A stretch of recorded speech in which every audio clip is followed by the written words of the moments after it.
We live in the age of freedom. We can choose what to wear, what to buy, who we're with, where we work, even who we want to be.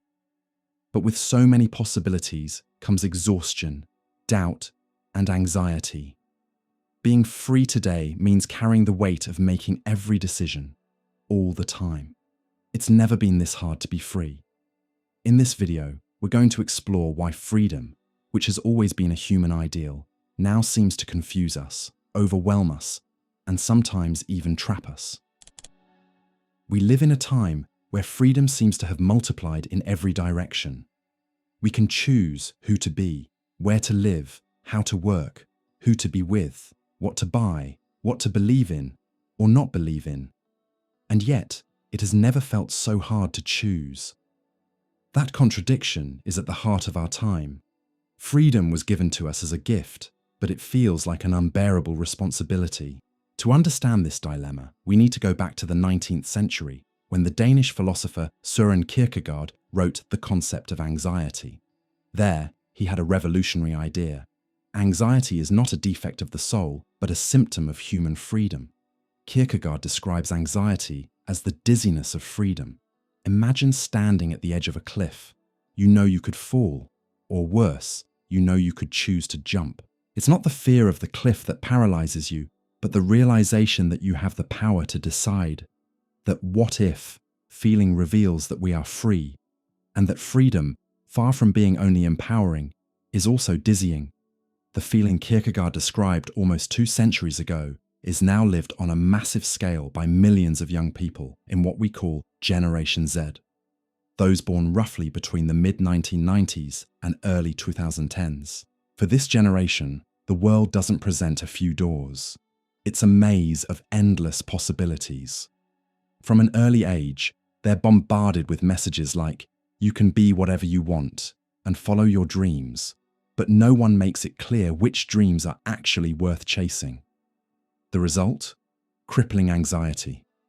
Faced with so many possible paths, a lot of people can't even take the first step. Terms like analysis paralysis are everywhere, and too much choice becomes a burden. Freedom stops feeling like liberation and starts feeling like constant pressure to get everything right. To pick the perfect career, the perfect identity, the most consistent political stance, the most sustainable lifestyle, the most admired body. In this logic, every choice seems to shut down other versions of who you could be. And the internet only makes this worse. Every scroll on social media shows someone succeeding on a path different from yours, feeding a constant feeling that maybe you made the wrong choice, or that you should somehow be doing everything at once. Kierkegaard didn't see anxiety as something to avoid. On the contrary, for him, anxiety is proof that we are free. Animals don't feel anxiety because they don't choose. A rock doesn't suffer because it doesn't decide. But human beings carry this unique condition. We're aware that our choices shape our existence. That's Kierkegaard's central point. Anxiety is the price of possibility. We are beings of infinite potential, and because of that, we carry the weight of every decision that pushes us away from all the other things we could have been. And here comes a crucial point. Kierkegaard says that instead of running away from anxiety, we should face it with faith. But careful, faith here doesn't just mean religious belief. For Kierkegaard, faith is the courage to exist in the face of uncertainty. It's the leap into the unknown with no guarantees. It's accepting freedom as a destiny, not a curse. Today, our escapes from anxiety take more modern forms. Endless scrolling on Instagram, binge-watching shows, drowning in comparisons, procrastinating, switching majors or moving cities over and over again. A lot of these behaviors are unconscious attempts to avoid facing real freedom, the kind that demands decision, risk, and responsibility. But Kierkegaard warned, running away from anxiety is also running away from your true self. It's in anxiety that the soul wakes up. It's there that the call of existence shows up, the need to become who you are. This idea is deeply relevant today. When everything seems possible, the hardest part is actually committing to one path, along with all the losses that come with it. Because every choice is also a rejection of 100 other lives you could have lived. And the more possibilities there are, the more painful that rejection becomes. Kierkegaard was probably the first major existentialist thinker to put freedom at the center of human life. He understood that, to be authentic, we need to walk through anxiety, not ignore it or numb it. Authenticity requires the courage to say, yes, I could be 1,000 other people, but I choose to be this one. That choice, even if imperfect, makes us whole. Gen Z, in this sense, is facing a deep calling to turn anxiety into self-knowledge, to recognize that the discomfort of choosing is also the chance to create meaning, to build a life that isn't defined by outside expectations, but by an inner commitment to who you want to become. In a world that's more liquid and fast-paced than ever, Kierkegaard's advice is more urgent than ever. Anxiety is a symptom of freedom. Face it with faith, not escape. What does that mean in practice? Accept anxiety as part of the journey, not as a mistake, but as a sign that you're alive and aware. Don't wait for absolute certainty to act. It will never come. The leap of faith is unavoidable. Turn down the noise. Quiet the overload of outside voices so you can hear what truly belongs to you. Choose something and stand by it. Real freedom isn't about keeping every door open, but finding meaning inside the door you close behind you. Today we're living through a silent crisis, too much freedom that we don't know how to digest.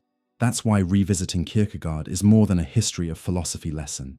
It's an existential rescue mission, an invitation to this generation right now. Don't see anxiety as a failure. See it as a sign. You are free, and that's exactly why you're afraid. That fear isn't a wall, it's a doorway. And you? Have you ever felt paralyzed in front of too many choices? Do you think too much freedom can become a burden? If freedom is the greatest thing we can have, why does it drain us so much? Why are so many young adults, even with autonomy, access to information, choices and mobility, collapsing inside? There's a growing name for this silent exhaustion: existential burnout. We're not just talking about being tired from work, but being tired of living itself. A kind of existential weight that eats you up from the inside. To understand this feeling that seems to haunt an entire generation, we need to listen to a philosopher who lived between world wars, saw the world in ruins, and pulled from freedom the rawest essence of the human condition: Jean-Paul Sartre. In his major work, Being and Nothingness, Sartre makes a radical claim. Man is condemned to be free. Condemned. Not blessed, not gifted. Condemned. That word carries deliberate weight. For Sartre, the human being is free by definition. But this freedom is not a choice. It's an existential imposition. There's no way out. Even when you don't choose, you're choosing not to choose. Silence is a decision. Inertia is a decision. Running away is a decision. Being free in this sense means being responsible for everything you are. There's no ready-made essence, no pre-written soul, no fixed nature, no destiny written in the stars. We are, as he says, an existence that precedes essence. In other words, first we exist, and only later do we become something. That total freedom might sound liberating, but for many people, it feels like a sentence. Because along with freedom comes the burden of having to give meaning to your own life, with no metaphysical crutches, no guarantees, no manual. Today, millions of young adults are living the practical consequences of this. They grew up hearing that they could be anything, achieve any dream, live anywhere. Society promised endless horizons, but never explained the cost of having to invent your own purpose. The promise of unlimited freedom turned into a suffocating command to self-actualize. On social media, it looks like everyone is living their best version of life. Traveling, building businesses, meditating, being productive at 5 a.m. every day. The comparison never stops, and every day without some big achievement feels like a personal failure.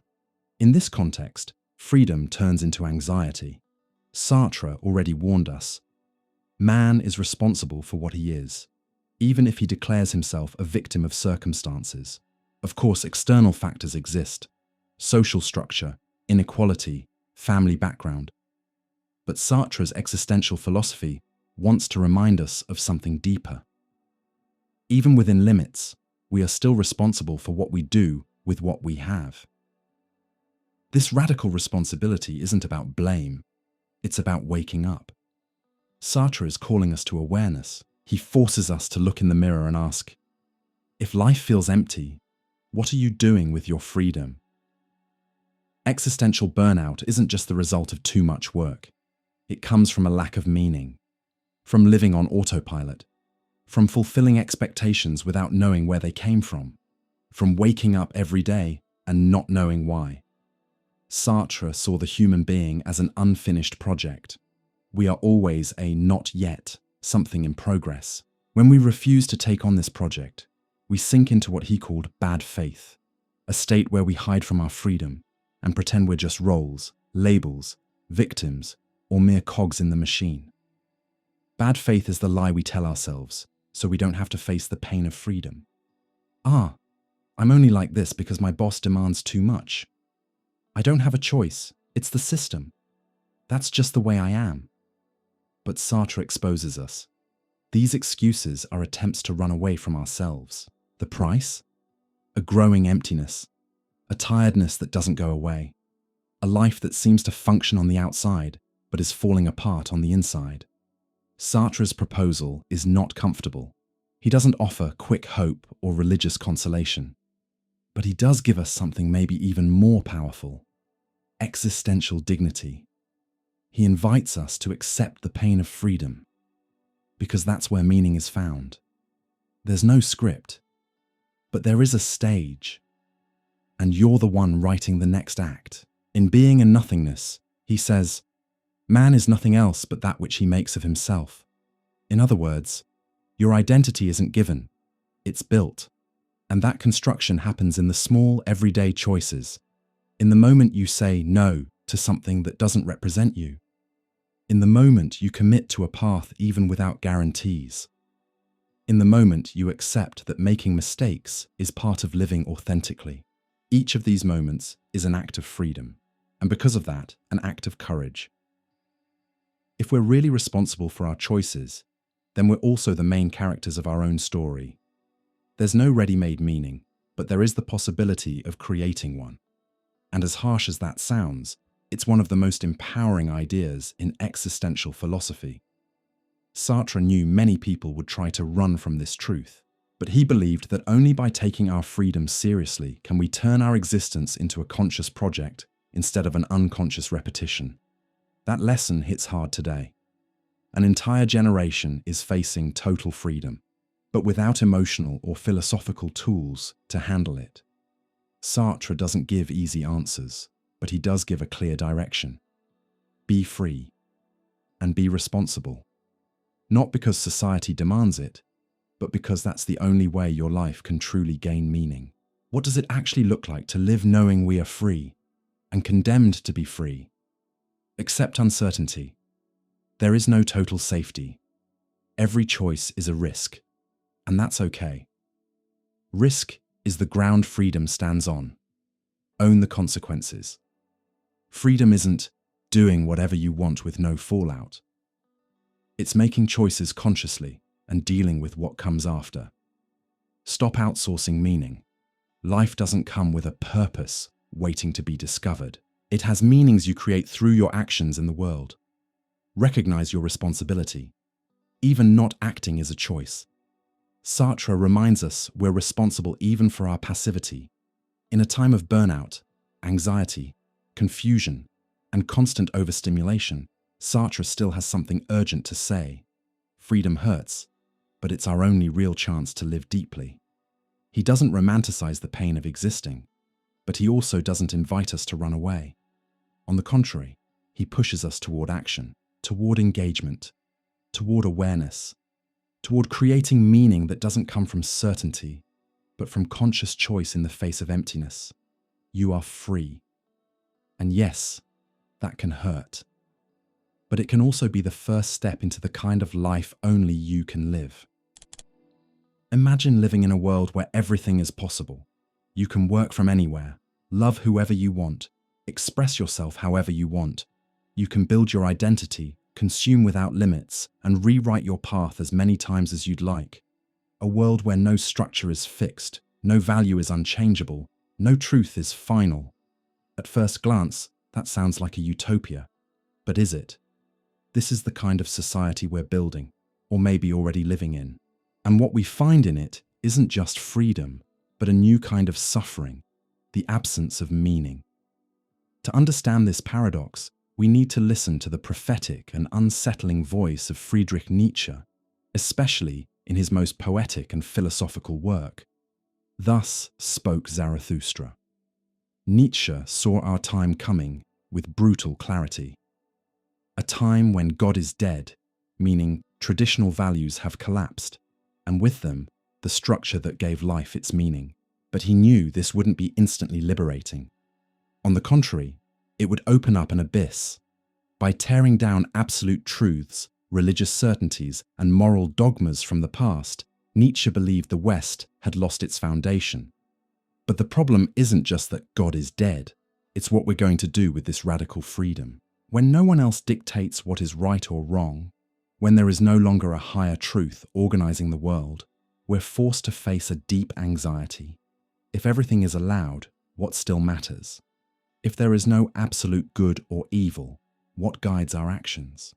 If life is only freedom, how does it gain direction? Nietzsche saw this as a huge risk, the fall into nihilism, the feeling that nothing matters, everything is empty, and living or dying is basically the same. And nihilism is exactly the ghost haunting modern societies, a quiet unease that comes from too many options and not enough purpose. Nietzsche didn't believe total freedom would save us. On the contrary, he saw this freedom as a heavy burden, an enormous responsibility. Become who you are. That phrase, as simple as it is terrifying, is not an invitation to some easy, cute version of authenticity. It's not about being yourself in a shallow, motivational sense. It's an existential call. Create your own values, build your own meaning, carry the weight of being free. In Thus Spoke Zarathustra, the character Zarathustra comes down from the mountain to announce the arrival of the Übermensch, the overman or beyond man, the one who refuses to just live by inherited values and instead creates new paths, even if that costs them loneliness, pain, and rejection. The Übermensch is the one who embraces the chaos of freedom and turns it into a work of art. They don't just react to the world. They create the world they want to live in. They are the artist of their own life. Today, we have more and more autonomy. But along with this freedom comes a quiet exhaustion. We got used to the right to choose, but we forgot that every choice demands a deeper why behind it. The result is a modern sickness, existential boredom. It's not the boredom of having nothing to do. We're surrounded by stimulation. It's the boredom of being saturated. Everything is possible, and because of that, nothing feels truly meaningful. It's the party where there's so much food you lose your appetite. It's a life with so many paths that you no longer know how to walk. Nietzsche saw this coming as the fate of the last man, a mediocre figure, satisfied with comfort, afraid of risk, and incapable of creating anything new. The last man has invented happiness, and he blinks. This person doesn't want pain or depth, they just want comfort, and because of that, they're incapable of greatness. But Nietzsche didn't see nihilism as the end. For him, it was a crossing. Before we can create new values, we have to endure the collapse of the old ones. There has to be a moment of deep crisis where everything feels meaningless, and that crisis becomes the chance for rebirth. You must have chaos within you to give birth to a dancing star. Creating new values is not a quick act. It's a process. It's failing, contradicting yourself, starting over. It's looking at the world and asking, what truly matters to me, even when everything seems to be falling apart? It means making choices that don't come from blind tradition, or whatever is trendy at the moment, but from a personal commitment to what gives your life meaning. Nietzsche never romanticized freedom. He knew it hurts. It hurts to give up certainties. It hurts to live without ready-made answers. It hurts to carry your own life on your shoulders without dumping that responsibility on someone else. But that pain isn't a mistake. It's part of growing up, existentially. It's part of the process of becoming who you are, just like a sculptor has to break pieces off the stone to reveal the artwork. Living with real freedom means cutting away illusions, comforts, and imitations, the utopia that turns into a prison. Ironically, the promise of unlimited freedom that defines today's world is starting to look like a new kind of prison. A prison without bars, but filled with voices telling you what you should be. Be an entrepreneur, be original, be healthy, be productive, be admired. This performative freedom is often just a mask. Nietzsche invites us to break that illusion and search for a harder kind of freedom, being true to yourself, even when that means not pleasing anyone.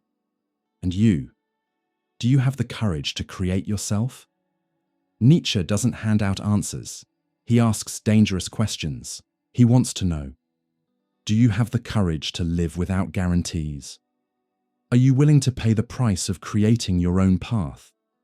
Can you endure the pain of leaving behind the comfort of being like everyone else? It's not easy, but maybe it's the only way to live a freedom that isn't superficial. Total freedom is not automatically a paradise. It's a rare and painful chance to rebuild meaning from scratch. Become who you are, even if it hurts. Freedom is creating values. How can we apply Nietzsche's ideas today, in a hyper-connected world overflowing with possibilities? Turn down the external noise. Listen to your own will. Step away from constant comparison. Embrace the discomfort of uncertainty. Growth only happens when you allow yourself to move through chaos. Take responsibility for your meaning. No one can hand that to you. You're the one who has to create it. Resist comfortable mediocrity. If everything feels too easy, maybe you're drifting away from your real self. The utopia of total freedom can easily become an existential void. But Nietzsche reminds us that it's exactly in that void that the chance to create something new is born. So next time you feel lost in the middle of too many options, remember, that's not a sign of failure. It's a sign that you're free. And now, the world is waiting for the one thing only you can do: create your own values. History is full of struggles for freedom. Peoples who resist, rise up, overthrow tyrants, bring down oppressive regimes. And then what? Then comes the silence. The moment when the victory party ends and the weight of freedom begins. That's one of the silent tragedies of our time. Winning political freedom doesn't always bring the sense of meaning people were hoping for. Sometimes, it exposes a new kind of prison. The void, the fall of the USSR, the hope of the Arab Spring, democratic transitions in Latin America and other parts of the world all have something in common.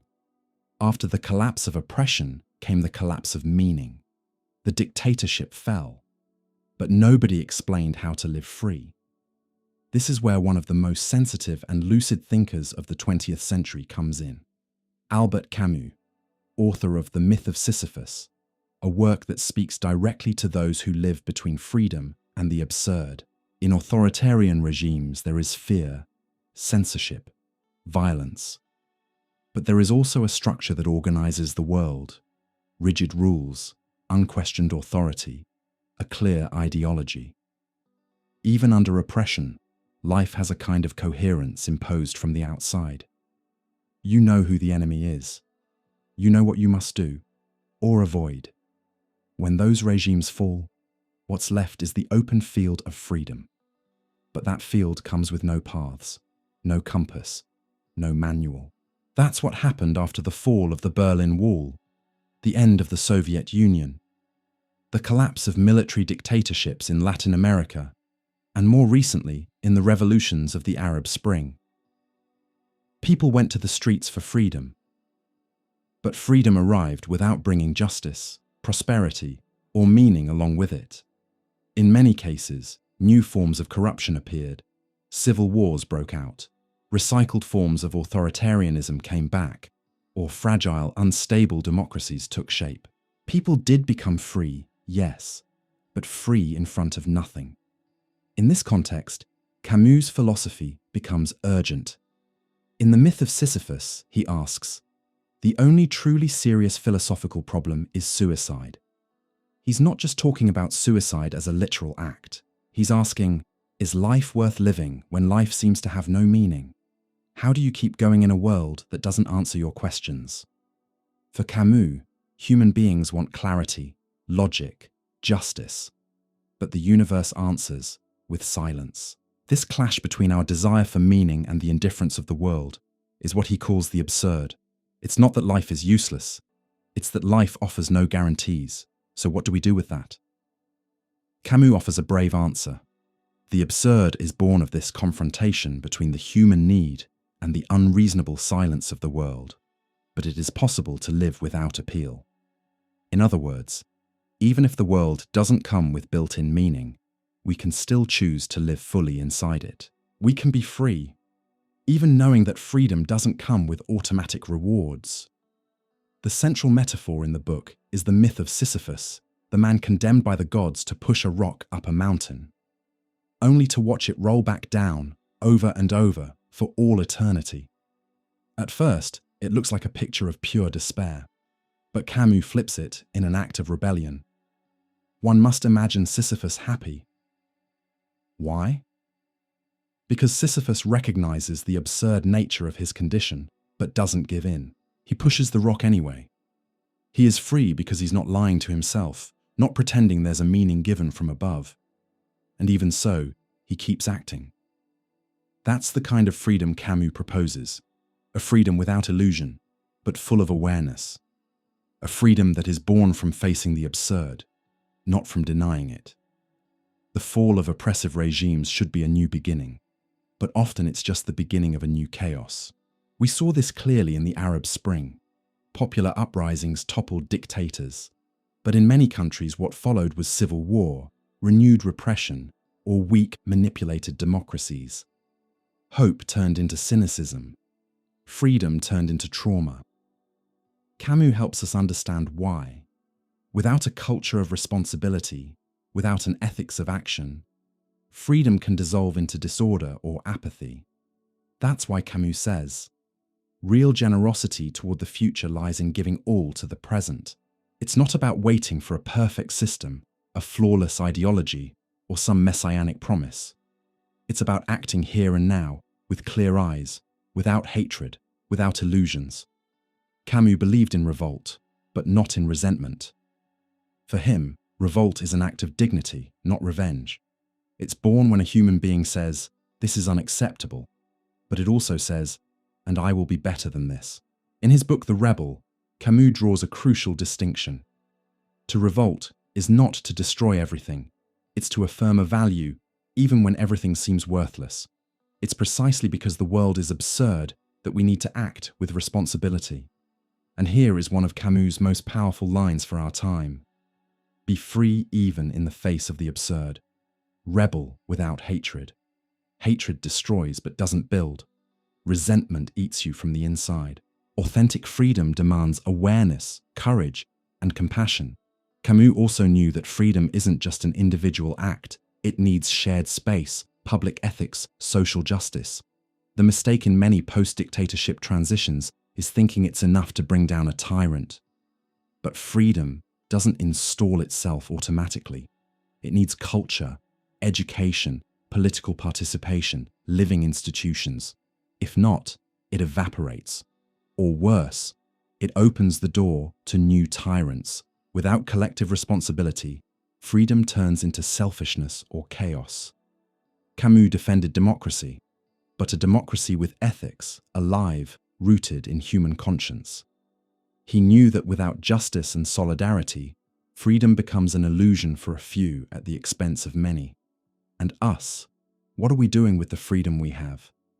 Today, many people live in countries with formal freedoms, freedom of the press, freedom of speech, the right to vote. But the feeling of emptiness is still there. The system doesn't respond. Politics looks like a dirty game. Work doesn't fulfill. Life feels mechanical. This is where Camus appears as an antidote to giving up. He says, there is no fate that cannot be surmounted by scorn. And that scorn is not passivity. It's courage. Courage not to be fooled. Courage not to give in to nihilism. Courage to keep pushing the rock and still find a way to smile. What does it mean, in practice, to live the way Camus suggests? Acknowledge the absurd, but don't surrender to it. Accept that the world won't hand you meaning. But that doesn't stop you from creating it. Act with dignity, even without applause. Push your rock like Sisyphus, with awareness, without expecting a prize. Rebel, yes, but without hatred. True revolt is constructive. It doesn't want to annihilate the other, but to restore justice. Value the present. Don't wait for a perfect system. Do what can be done now. Freedom is a daily practice. When political freedom arrives, the struggle doesn't end. It changes shape. Now the battle is for meaning, for justice, for responsibility. Camus reminds us that real freedom is not just the absence of oppression. It's the presence of awareness. It's ethical action. It's ongoing creation, even in the face of the world's silence. Sisyphus's rock is ours. But it doesn't have to be a punishment. It can be the proof that life is worth living, even without promises. Freedom is, without a doubt, one of the most celebrated ideas in human history. It's sung in the streets, printed on flags, defended in laws. But what happens when freedom is declared? And then no one shows up to support it. History shows us there's a kind of freedom that, when badly implemented, stops being liberation and turns into abandonment. That's what happened with the abolition of slavery in several countries, including Brazil. When slavery was officially ended, formerly enslaved people got a piece of paper that basically said, "You're free now." But they didn't get land, education, compensation, or any protection. They were freed by law, then left on their own. That kind of freedom, as the philosopher and psychoanalyst Erich Fromm would say, wasn't liberating. It was anxiety-producing. In his book, Escape from Freedom, written in the context of the rise of Nazism in Europe, Fromm analyzes a phenomenon that's still very real today. Freedom, when it doesn't come with structure, can create fear and even a desire to go back to servitude. It sounds contradictory. Why would anyone want to give up freedom? But Fromm shows that freedom is not just the absence of chains. It has to come with responsibility, guidance, social bonds, and inner support. When a person is released from prison and thrown into a chaotic world where there's no sense of belonging, no help, no future, they don't feel relief. They feel panic. Real freedom needs more than declarations. It has to be livable. And to be livable, it needs support. Moral, emotional, economic, psychological. Take the example of the abolition of slavery in Brazil in 1888, with the signing of the Lei Áurea, the Golden Law. It was, no doubt, a historic milestone. But what came next? No social inclusion policies, no land reform, no educational plan, no compensation. Formerly enslaved people walked out of the slave quarters straight into extreme poverty. They were free, but free to starve, to be exploited in new ways, to live on the margins. This is the kind of freedom Fromm would call negative freedom, breaking a system of domination without building anything in its place. And here's the key point. Breaking away from the oppressor is only half the path. The other half is building support structures that sustain the new autonomy. Otherwise, freedom becomes abandonment, and abandonment creates fear. And fear can drive people to look for new masters, new totalitarian ideologies, new forms of submission. Fromm argues that freedom, when it comes without support, doesn't liberate. It isolates. It separates us from others, throws us into an impersonal world where everything is our responsibility, but no one seems to be on our side. That's how many freed people felt after abolition, and it's how many people feel today, even living in democratic societies. Think of someone who leaves an abusive relationship, an authoritarian regime, or an oppressive system. If that person doesn't find psychological, economic, or community support, that newly gained freedom can quickly turn into trauma. It's not rare for people in that situation to feel guilt, confusion, anxiety, even a desire to go back. Not because the past was good, but because it was familiar. Fromm was writing in a time marked by the rise of fascism, but his analysis fits perfectly with the discomfort of today's societies. We live in a world where many are formally free, but that freedom often shows up as loneliness, fragmentation, insecurity. The neoliberal mindset pushes the individual into extreme autonomy, where everything is your personal responsibility, your success, your failure, your mental health, your career, your happiness. And if you fail, it's all on you. But this idea of absolute autonomy ignores the fact that humans are interdependent. Without strong social bonds, shared values, and support networks, freedom becomes a desert. Fromm wrote, "Freedom is a conquest, not a gift, but it can only flourish if it comes with moral structure and solidarity." Fromm is not arguing for a return to authoritarian control. Quite the opposite. He wants to prevent the fear of freedom from pushing people back into the arms of tyrants and totalitarian ideologies. His proposal is more subtle and deeper. Freedom only holds up if it's nourished by a solid ethical framework, by shared values, by communities that welcome and guide people. In other words, freedom without belonging is not emancipation, it's exile. That's one of the great tragedies of the post-abolition period. Formerly enslaved people were freed, but not included. Society didn't recognize them as full citizens. They continued to be seen as a problem, as a burden, as the other. And that didn't just keep economic inequality alive. It kept open psychological and cultural wounds that have passed down through generations. So, what would real freedom look like? The kind that doesn't abandon, but includes. Fromm suggests that true freedom is the kind that connects the individual to a living community where they're respected, but also held responsible, is supported by a humanistic ethic that values everyone's dignity, offers structure and direction without becoming repressive, is built collectively, not just proclaimed from the top down. This kind of freedom is harder to build, but it's the only kind that can heal the trauma of abandonment. It's a freedom grounded in solidarity, not in extreme individualism. We often think of freedom as an individual value, but Fromm shows it's also a social construction. Freeing someone is easy, on paper, but giving them the means to actually exercise that freedom, that takes work, listening, redistribution of power, and collective care. That's what wasn't done for the formerly enslaved. It's what still isn't being done for many marginalized groups. And it's what keeps feeding a cycle of frustration, resentment, and exclusion. Freedom without support isn't liberation, it's neglect. So what can we do today to move toward the kind of freedom Fromm talks about? Acknowledge privilege.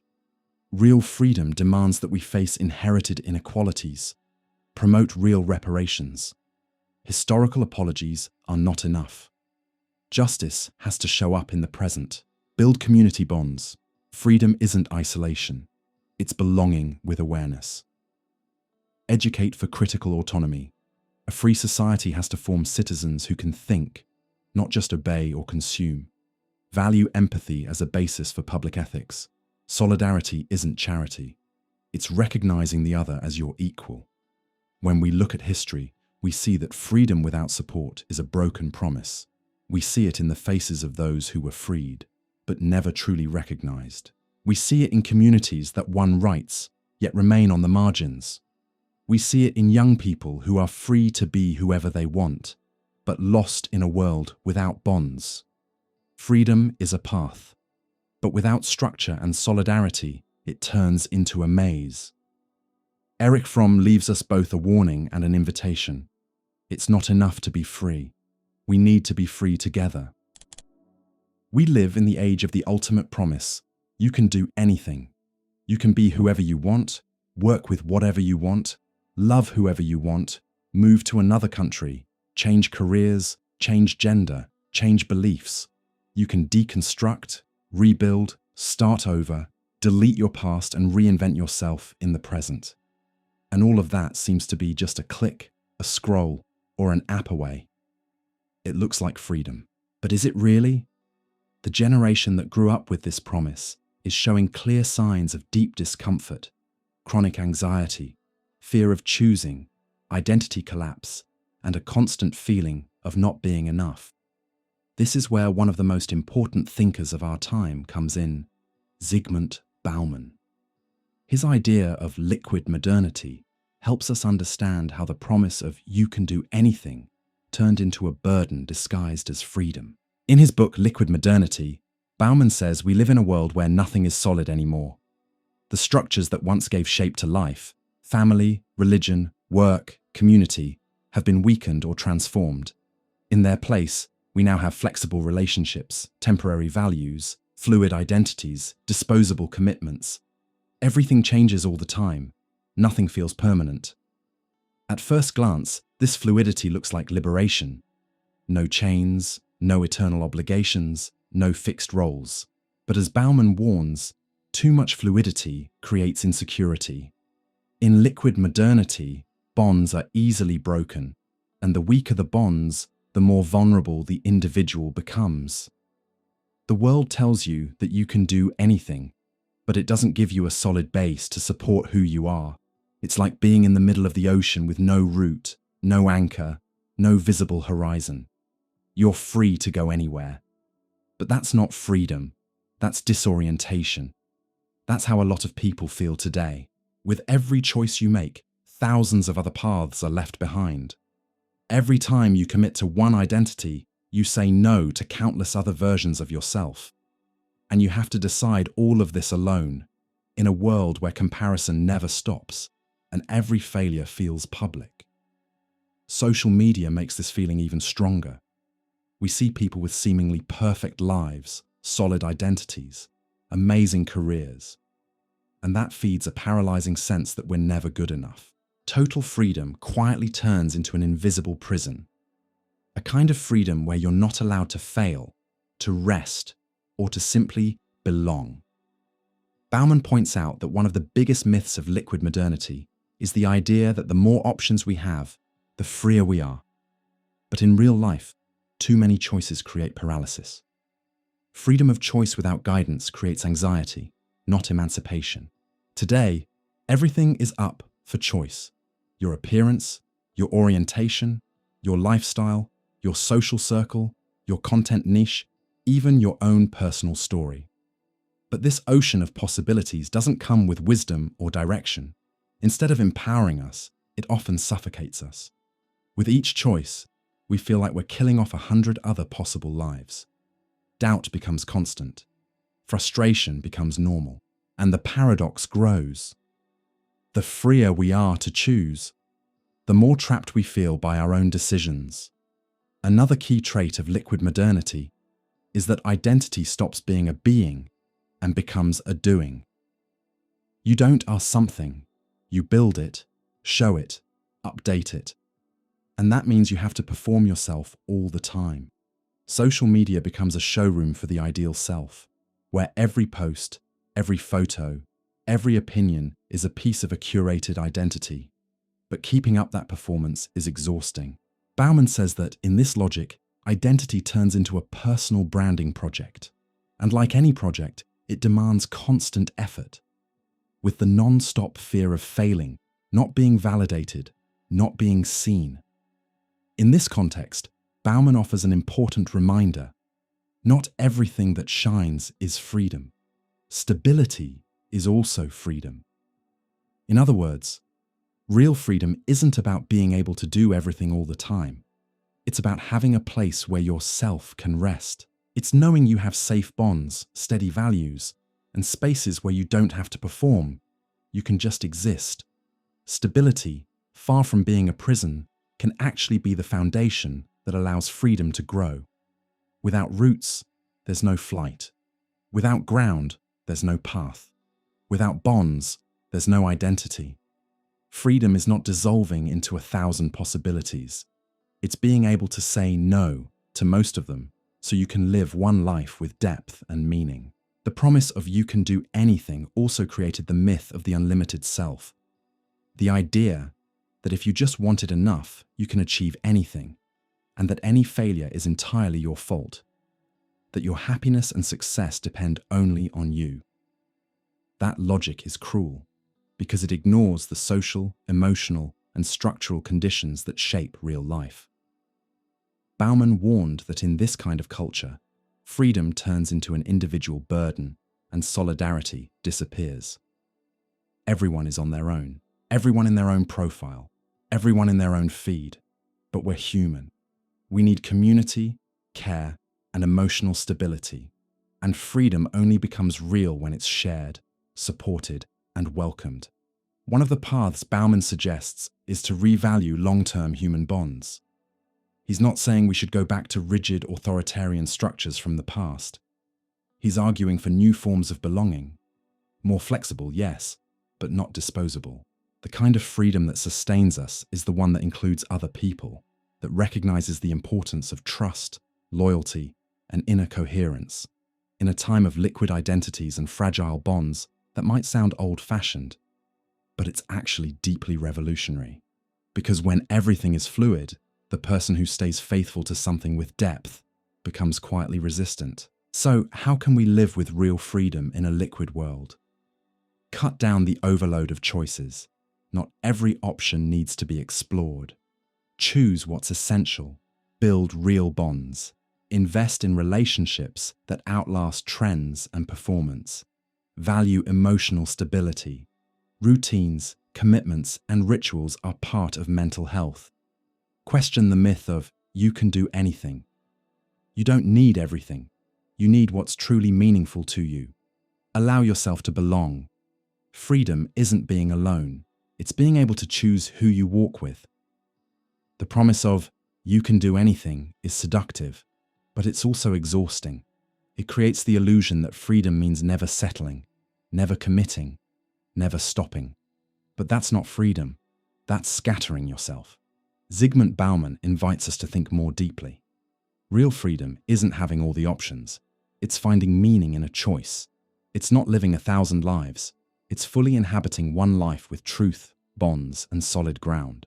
Because in the end, the freedom that truly matters is the one that lets you be, not just appear. We live in a time where freedom seems to have won. We own our schedules, our choices, our profiles. We can study whatever we want, follow our dreams, start our own business.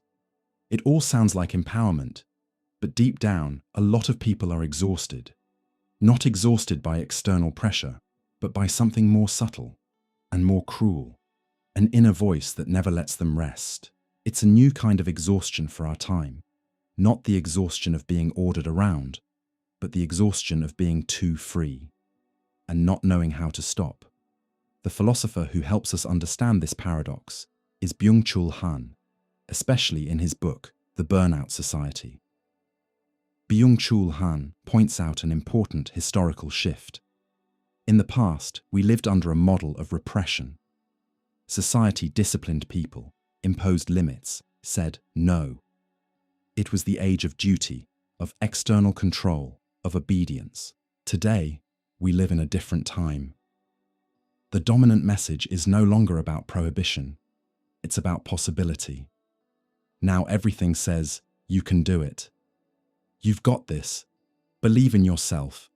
Be your own boss. Turn your passion into a business.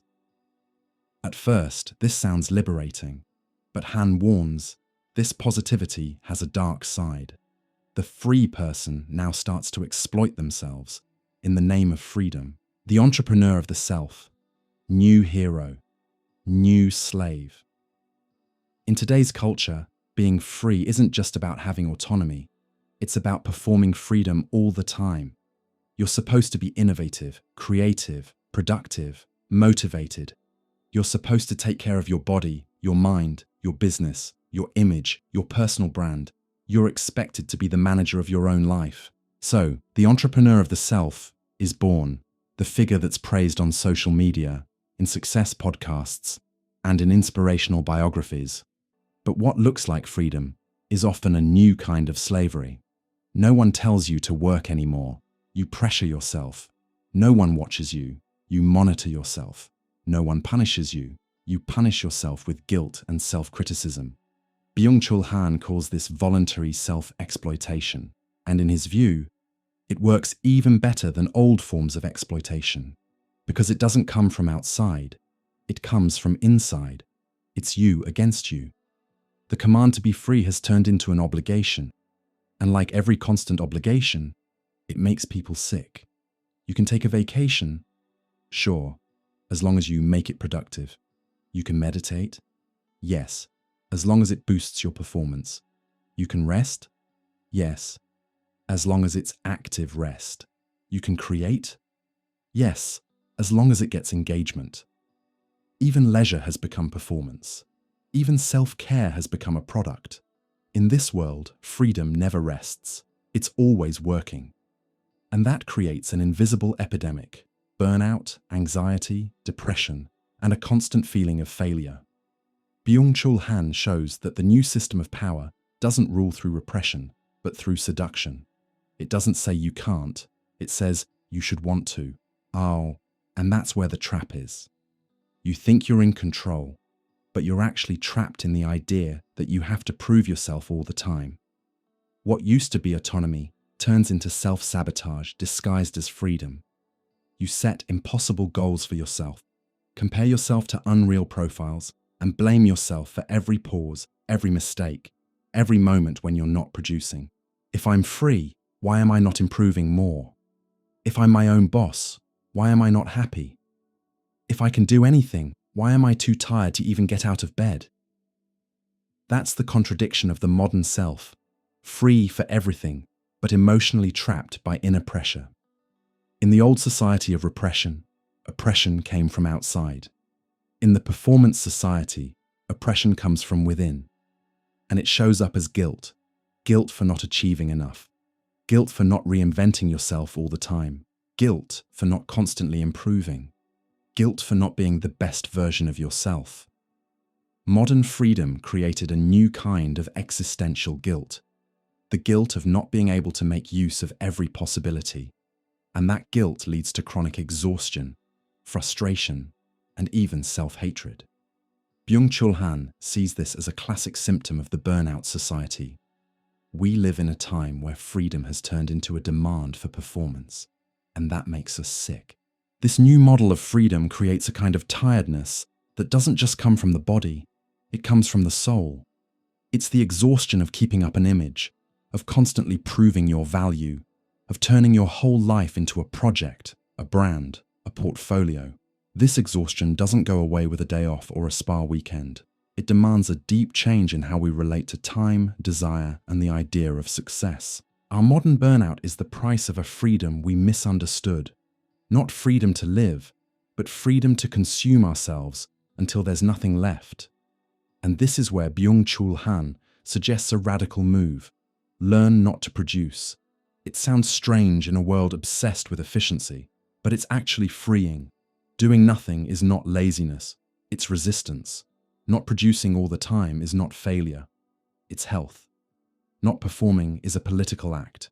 Refusing to live under constant productivity is a way to reclaim your own being, to return to silence, to reconnect with real time, not monetize time. Byung-Chul Han invites us to recover a forgotten kind of freedom, the freedom not to do, not to know, to simply be, the freedom to walk with no goal, to read without posting, to create without selling, to exist without having to justify yourself all the time.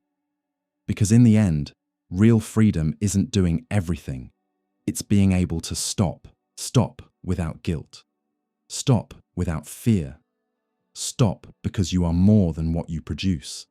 How can we get our autonomy back without falling into self-sabotage? Set limits with kindness. Not everything has to become a goal. Not every moment has to be optimized. celebrate rest. It's not a break from real life. It is part of life. Cut down your exposure to other people's performance. Social media is a shop window, not a mirror.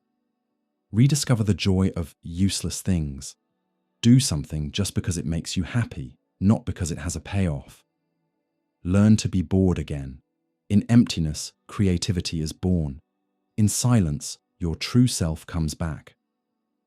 Byung-Chul Han leaves us with a hard but necessary reminder. The command to be free can enslave you. When freedom turns into self-surveillance, self-pressure, and self-exploitation, it's no longer freedom. It's just another system of control, only now it lives inside you. Real freedom is being able to say, today I don't want to produce. Today I'm not going to improve myself. Today I'm just going to breathe. Because a human being is not a performance machine. A human being feels, fails, rests, lives.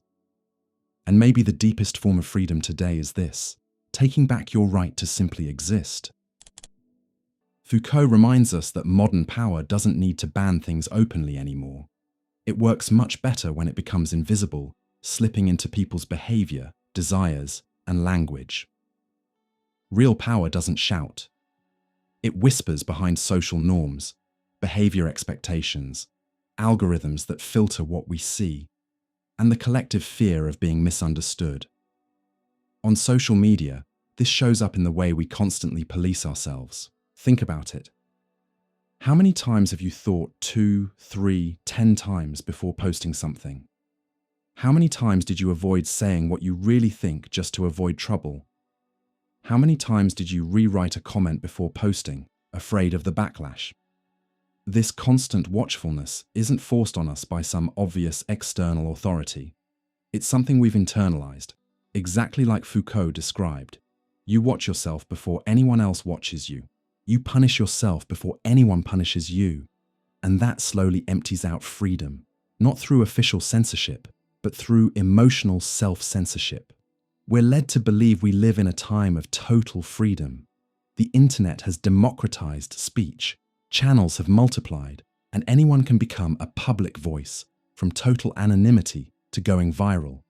But that freedom is often an operational illusion because it works inside invisible fences. You can speak, as long as you stay inside the unspoken rules of your social group.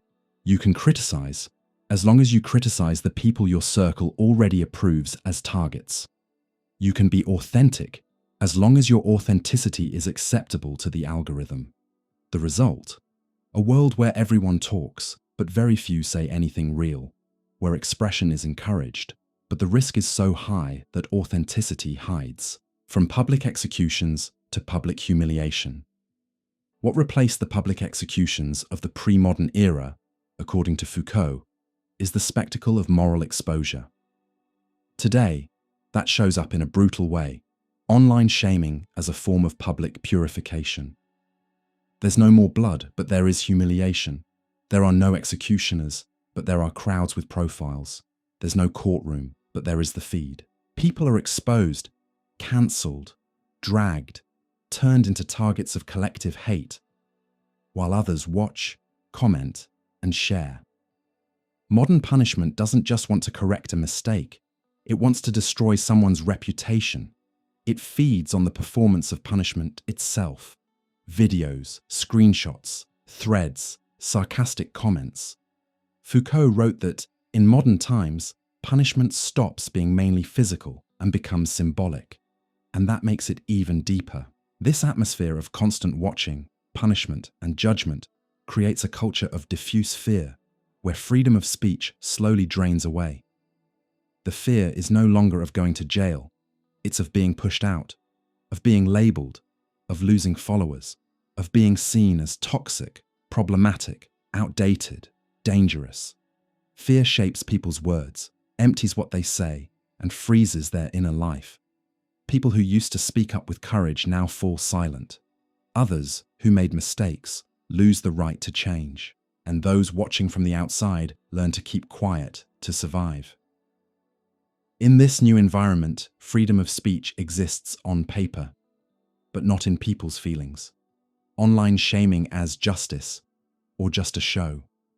Online lynching presents itself as a form of social justice, but many times it's just revenge dressed up as morality.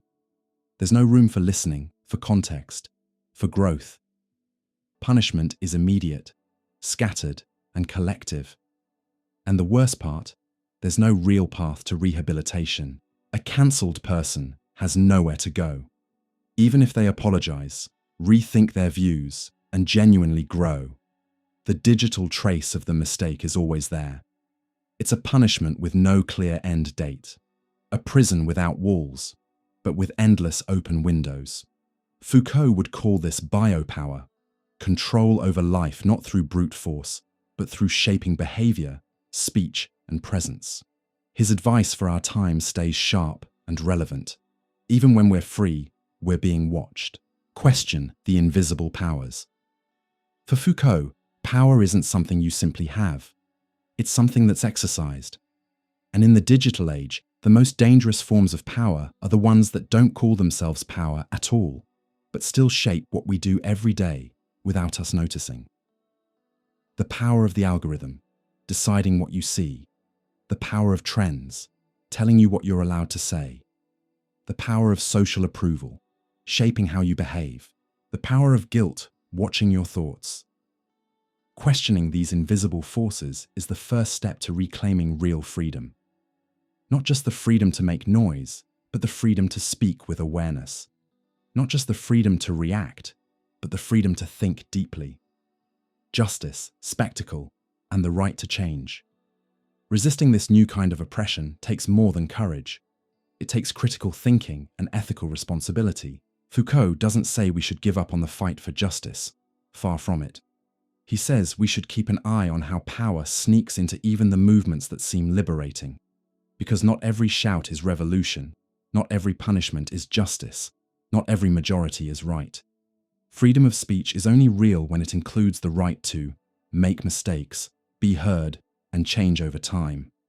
Without that, freedom becomes just another mask for control. How to stay authentic when every word can be judged. Practice slow thinking. Don't respond on impulse. Give yourself time to reflect. Create safe spaces for real conversation. Not every discussion needs to be public. Private spaces are still a form of resistance. Question the crowd's automatic reaction. Ask yourself, is this really justice or just a show? Defend the right to be wrong. Freedom without the possibility of failure is just performance. Value conscious silence. Not every silence is cowardice. Sometimes it's strategy or care. Freedom of speech is an achievement, but it needs to be protected not only from authoritarian governments, it also needs protection from the invisible powers of our own time. Michel Foucault taught that power doesn't need to shout to dominate. It only needs to convince you that it's speaking on your behalf. And that's why the question from this lesson stays alive. Are you really expressing yourself, or just reacting to the eyes that are watching you? Freedom is an ideal. We fight for it, sing about it, die for it. But what happens when, once it's finally won, it doesn't bring peace? It brings chaos.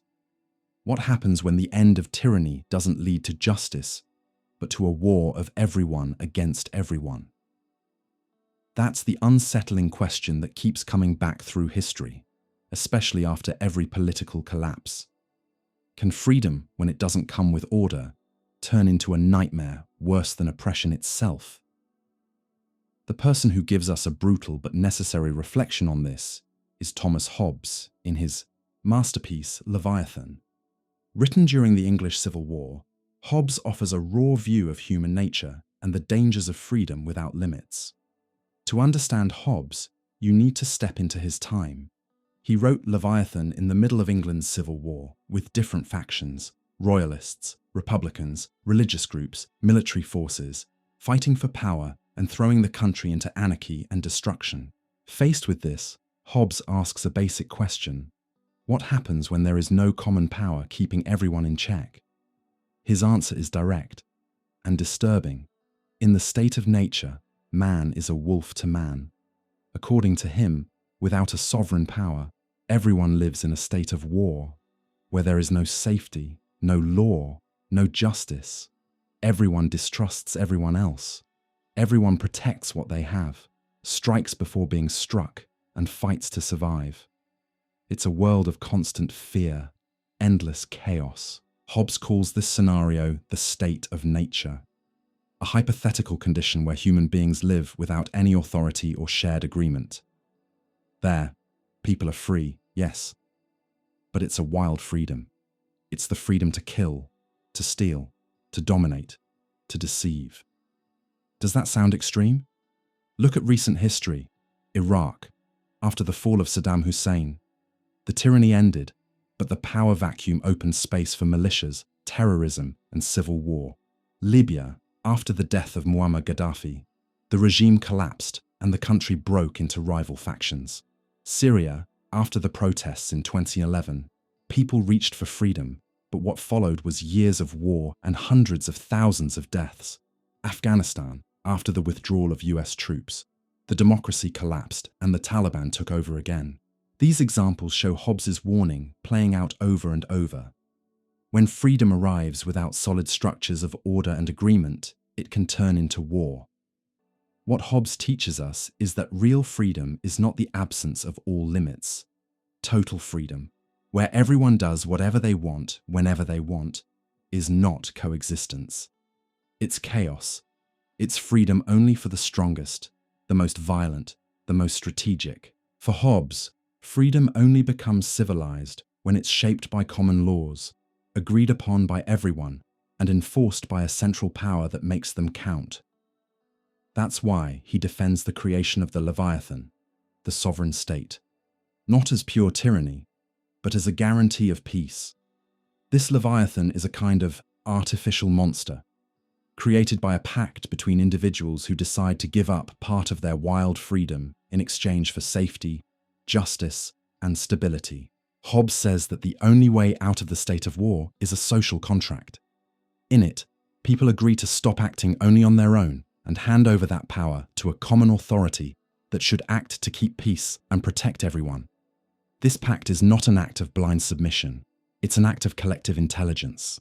It's the moment when human beings understand that, to live in peace, they need rules and someone to enforce them. Without a pact, freedom is selfish. With a pact, freedom becomes coexistence.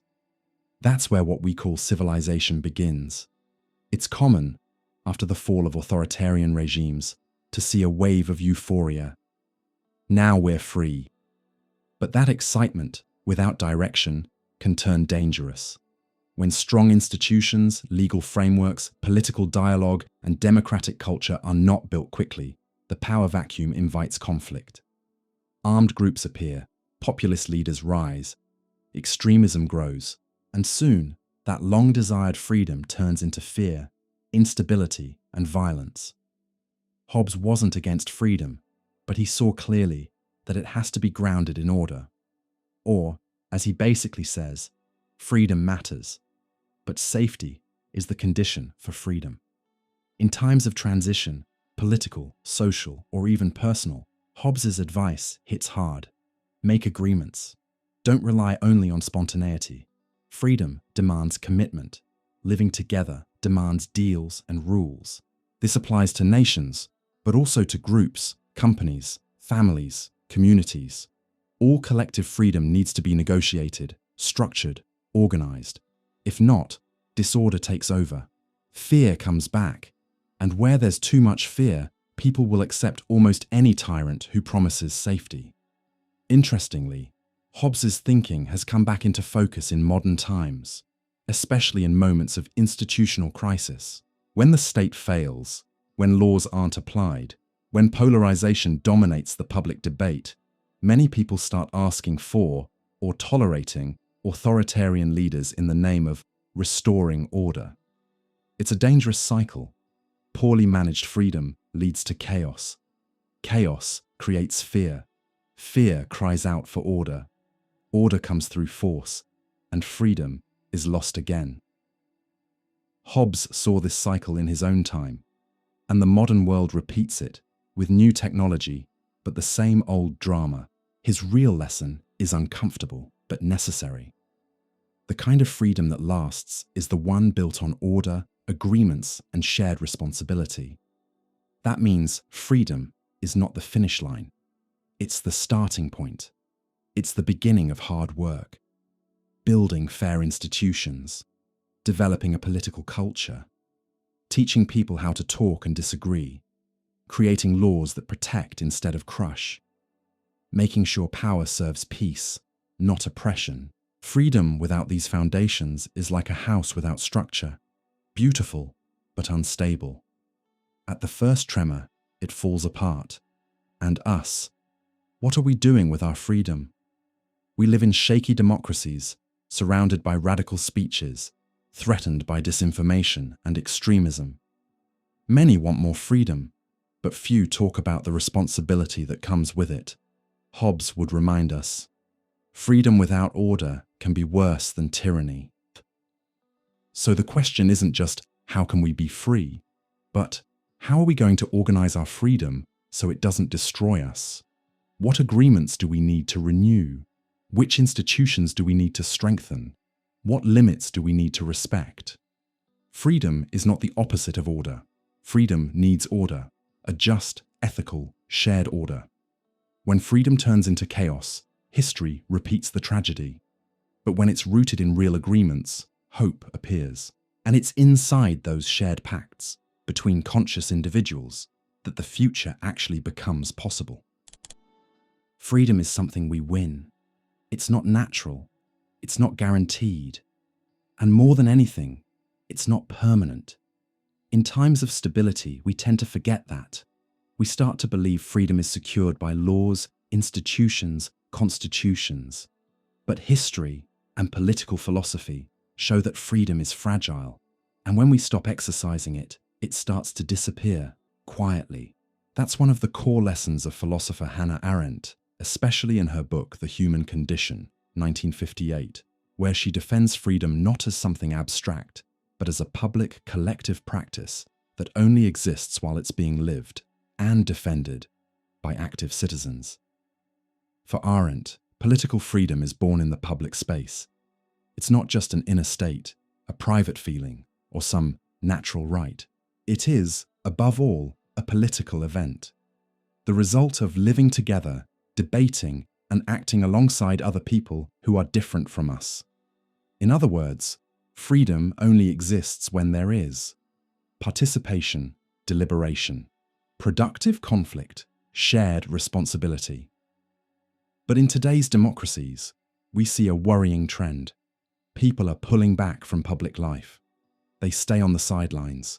They lock themselves in private bubbles. They trade political action for consumption, distraction, or passive outrage. And Arendt warns us, the greatest threat to freedom is not the tyrant, it's the citizen who stays silent. When people withdraw from public life, a vacuum opens, a vacuum of meaning, direction, and shared commitment. And that vacuum doesn't stay empty for long. It quickly gets filled by simplistic slogans, charismatic leaders promising easy solutions, groups that feed on resentment and polarization, lies repeated until they sound like truth. That's what happened in the 1930s with the rise of Nazism. That's what happened in many other democracies that collapsed under the weight of indifference and fear. And, as Arendt suggests, it can happen again if we forget that freedom needs to be cultivated every single day. Today we live in a new wave of democratic crises. Institutions are under attack. Public trust is falling apart. Authoritarian speeches are coming back and getting applause. We see it in many places around the world. Leaders elected democratically who later undermine the rules of the game. Frustrated populations who give up rights in exchange for promises of order. A growing belief that politics is useless or inherently dirty. All of this shows what Arendt already saw coming. Democracy only works when there are people willing to live publicly. When there are citizens, not just consumers, voters, or spectators. And when that kind of commitment disappears, authoritarianism stops being a distant risk and becomes a real temptation. In The Human Condition, Arendt describes 3 types of human activity. Labor, work tied to basic survival. Work, producing things, building a more lasting world action. Political activity, done with others, unpredictable, among equals. Of these three, the only one that can found freedom is action. For Arendt, action isn't just voting or going to protests. It's stepping into the arena, opening space for dialogue, helping to build the kind of world we want to live in. It's being willing to be seen, to be heard, and to act, even when there's no guarantee it will work. That's why she insists. Political freedom is not a gift. It's a constant practice. And when we stop practicing it, it weakens until it disappears. Often, walking away from political freedom hides behind neutrality. Phrases like, "Politics only causes trouble." "There's no point getting involved." "I'd rather just take care of my own life," sound harmless, but they're signs of democracy drying out. For Arendt, this withdrawal opens the door for authoritarian forces to take the citizen's place. And she warns, when everyone refuses to act, the space of politics is taken over by domination. So staying out of it is not neutral. It has political consequences. It is a choice, and a dangerous one. In times of crisis, authoritarian speeches gain strength because they offer what disappointed citizens are craving: security, simplicity, identity. Arendt saw this up close in Nazi Germany and described in The Origins of Totalitarianism how totalitarian regimes seduce people. By promising to restore order, by inventing internal and external enemies, by destroying truth and imposing a single official narrative today, we see similar strategies: blaming scapegoats, immigrants, minorities, journalists, undermining institutions, spreading disinformation at scale, turning public debate into a kind of permanent war. Authoritarianism doesn't always arrive with tanks, it arrives with promises. It doesn't always break down the door, it wins elections. Another key concept from Arendt is the banality of evil, which she developed while reporting on the trial of Adolf Eichmann, one of the men responsible for the Holocaust. Eichmann wasn't a monster in appearance. He was an ordinary man, bureaucratic, obedient, and that was the scariest part. Evil, she said, is not done only by fanatics. It becomes possible when people stop thinking, when they just obey, repeat, and follow the crowd without moral reflection. That idea speaks directly to our time. Freedom doesn't only die through big, dramatic acts. It dies through silent omissions. It unravels in the everyday, when we give up thinking critically, acting bravely, and taking part in building a shared world. How do we protect the freedom we've gained? If freedom isn't guaranteed, what can we do to defend it? Arendt gives us some clear hints. Exercise your citizenship. Go beyond voting. Get involved. Ask questions. Organize. Cultivate critical thinking. Democracies need people who can reflect, not just repeat what they hear. Resist fear-based rhetoric. Authoritarianism feeds on panic. Hold on to calm and clarity. Rebuild public space. Restore the bonds of living together. Talk to people who think differently. Don't normalize the absurd. When something goes against basic ethics, don't shrug it off as normal. Name it. Call it out. Respond. Freedom needs presence, not just memory. A lot of people talk about freedom in the past tense. We conquered democracy. We brought down the dictatorship. Our rights are guaranteed. But as Arendt emphasizes, freedom doesn't survive on memory alone. It needs presence, action, ongoing attention. It's like a plant. If you stop taking care of it, it doesn't die all at once. It slowly dries out. And by the time we notice, we may already be breathing the thin air of a system where freedom is just a word in speeches, not a lived reality. Don't sit out. Freedom depends on you. Arendt reminds us, with sharp clarity, political freedom requires constant public action. Don't sit out. Every time we choose silence, passivity, or staying out of it, freedom steps back. And authoritarianism moves 2 steps forward. We don't need heroes. We need citizens. Citizens who think, who act, who care. Because freedom won't be destroyed in one single moment. It will be forgotten, dismissed, wasted. The real question is, are we taking care of the freedom we received, or just waiting to lose it? Freedom is something we win. It's not natural, it's not guaranteed, and more than anything, it's not permanent. In times of stability, we tend to forget that. We start to believe freedom is secured by laws, institutions, constitutions, but history and political philosophy show that freedom is fragile. And when we stop exercising it, it starts to disappear quietly. That's one of the core lessons of philosopher Hannah Arendt, especially in her book The Human Condition, 1958, where she defends freedom not as something abstract, but as a public, collective practice that only exists while it's being lived and defended by active citizens. For Arendt, political freedom is born in the public space.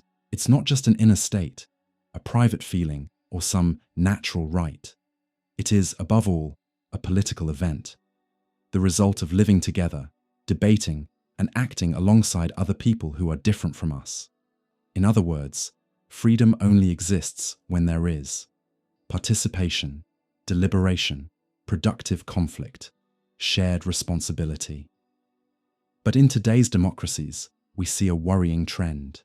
People are pulling back from public life. They stay on the sidelines.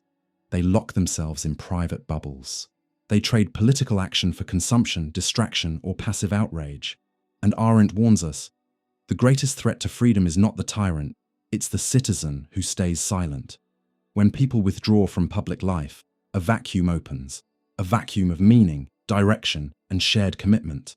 And that vacuum doesn't stay empty for long. It quickly gets filled by simplistic slogans, charismatic leaders promising easy solutions, groups that feed on resentment and polarization, lies repeated until they sound like truth. That's what happened in the 1930s with the rise of Nazism.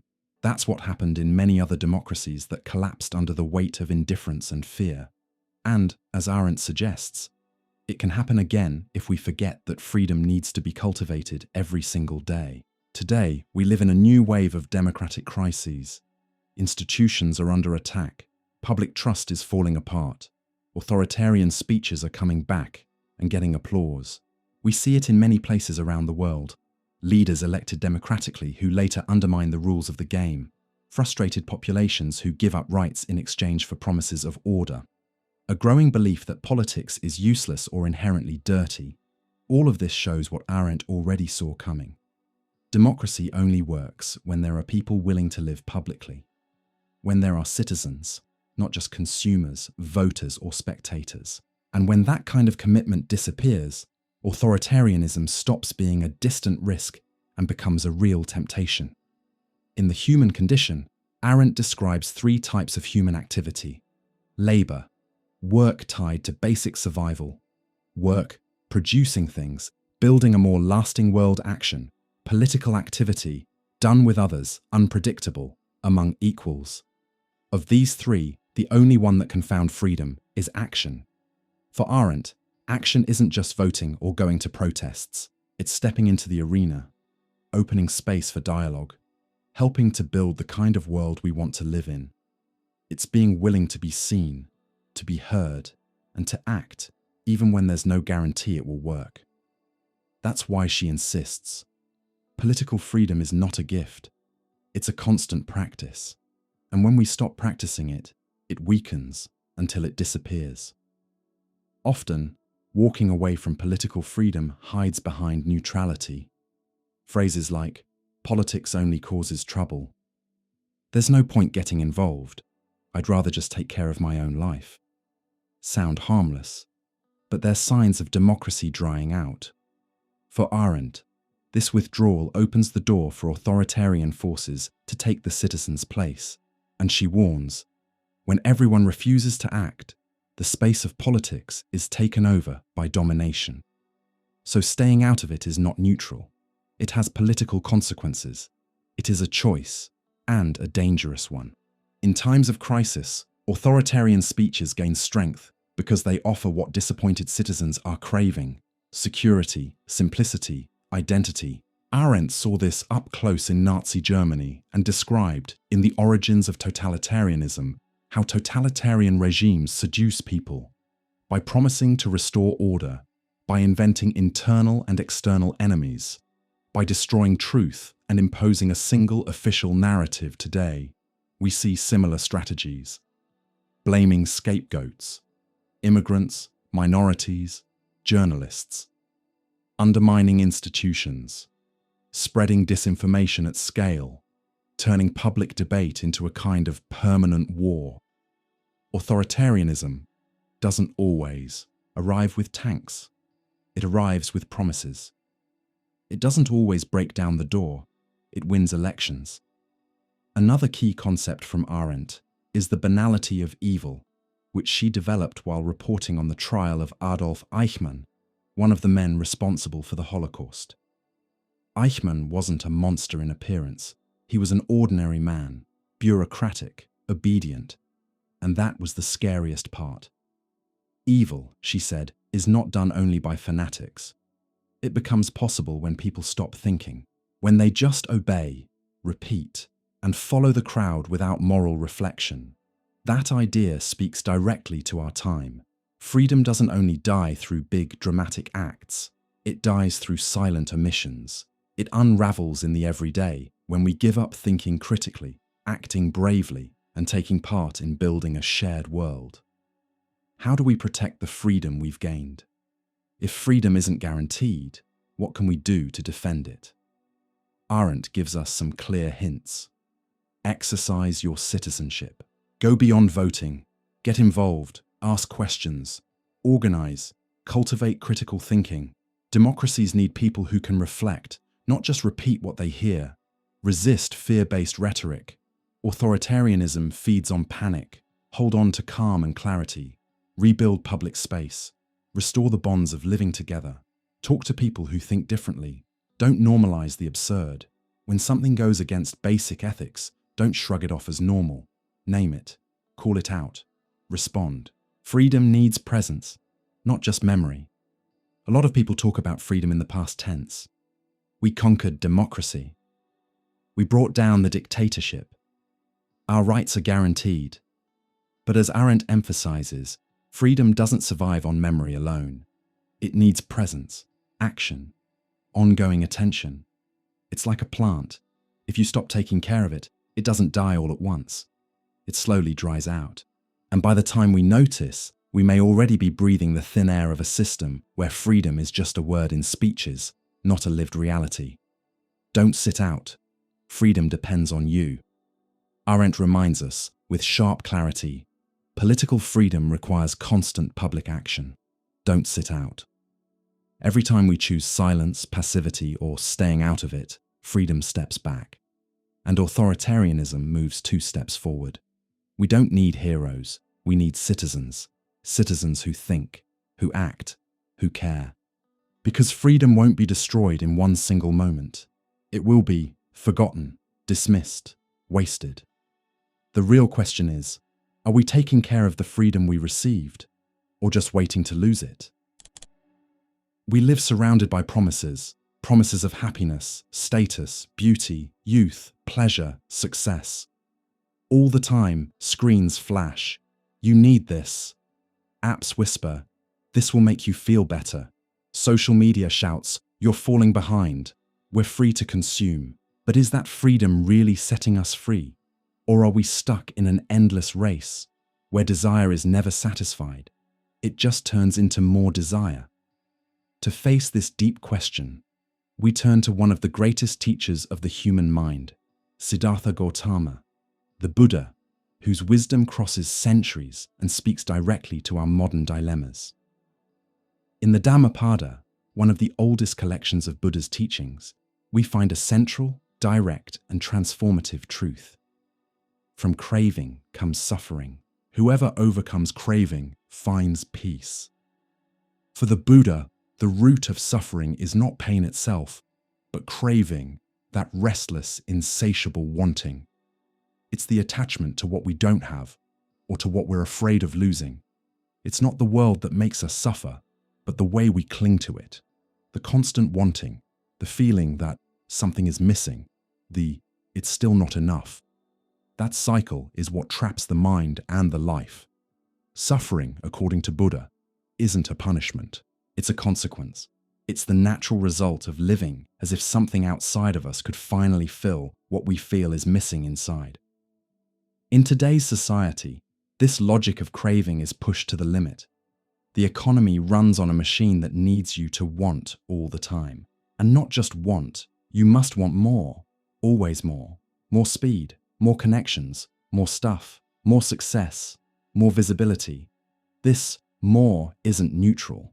It shows up dressed as freedom. After all, you can buy, choose, consume, and change things whenever you want. But behind this freedom is the most dangerous addiction of our time, the addiction to wanting. Buddha called this tanha, thirst, a thirst that never goes away no matter how much you drink. A kind of freedom that doesn't free you. It just hides the fact that you're stuck in constant motion. As a response to this excess, a quiet counter-movement has been growing. People choosing to have less, buy less, do less, post less, live more, with less. This is the heart of modern minimalism, which, even though it arose in a contemporary context, lines up deeply with Buddhist wisdom. Minimalism isn't just about aesthetics or organizing your stuff. It's an ethical and existential decision. If I can have everything, I don't want everything. If the world is offered to me, I choose only what's essential. If everyone is running, I'm going to stop. This posture is revolutionary in a world where consuming has become the same as existing. Saying, I don't need it, is one of the greatest acts of freedom you can have today. But it's not just consumption that traps us. It's the pace of life. We're always rushing, packed schedules, news in real time, same-day delivery, instant reactions. Life turned into an endless feed. And if you stop, you feel guilty. FOMO, fear of missing out. This constant acceleration is a modern form of suffering, a kind of suffering Buddha already sensed when he taught that an agitated mind is a source of pain. An undisciplined mind runs after pleasure, like a dog runs after a bone. Dhammapada. Peace, he taught, is only born when we slow the mind down, when we leave the reactive loop and step into a space of simply being. Desire itself is not automatically bad. Buddha didn't condemn the natural desires of life, like wanting to love, to learn, to grow. What he questioned was desire as attachment, desire that becomes dependence and identity. You are not what you crave. You are the one who notices the craving. In practice, that means learning to notice desire before obeying it. It means pausing in front of a want and asking, does this come from me or from the algorithm? Do I really need this?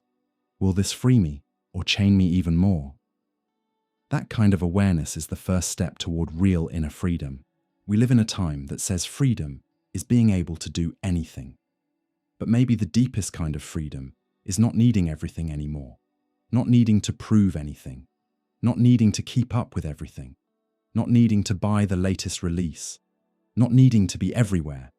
This quiet, simple, unshowy freedom is what Buddha called nirvana, a state of mind free from craving, fear, and illusion, a state where being is enough.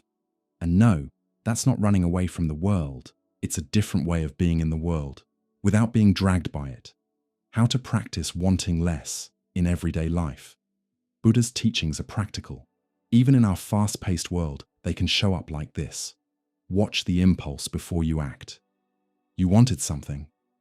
Stop. Breathe. Question it. Practice letting go of stuff. Give away something you've kept but don't use. Make space, outside and inside. Slow down on purpose. Walk more slowly. Eat with attention. Take a deep breath before you reply. Cut down on noise. Fewer notifications. Fewer tabs open. Less passive scrolling. Value silence. Turn things off. Not out of obligation, but as a choice. Meditate.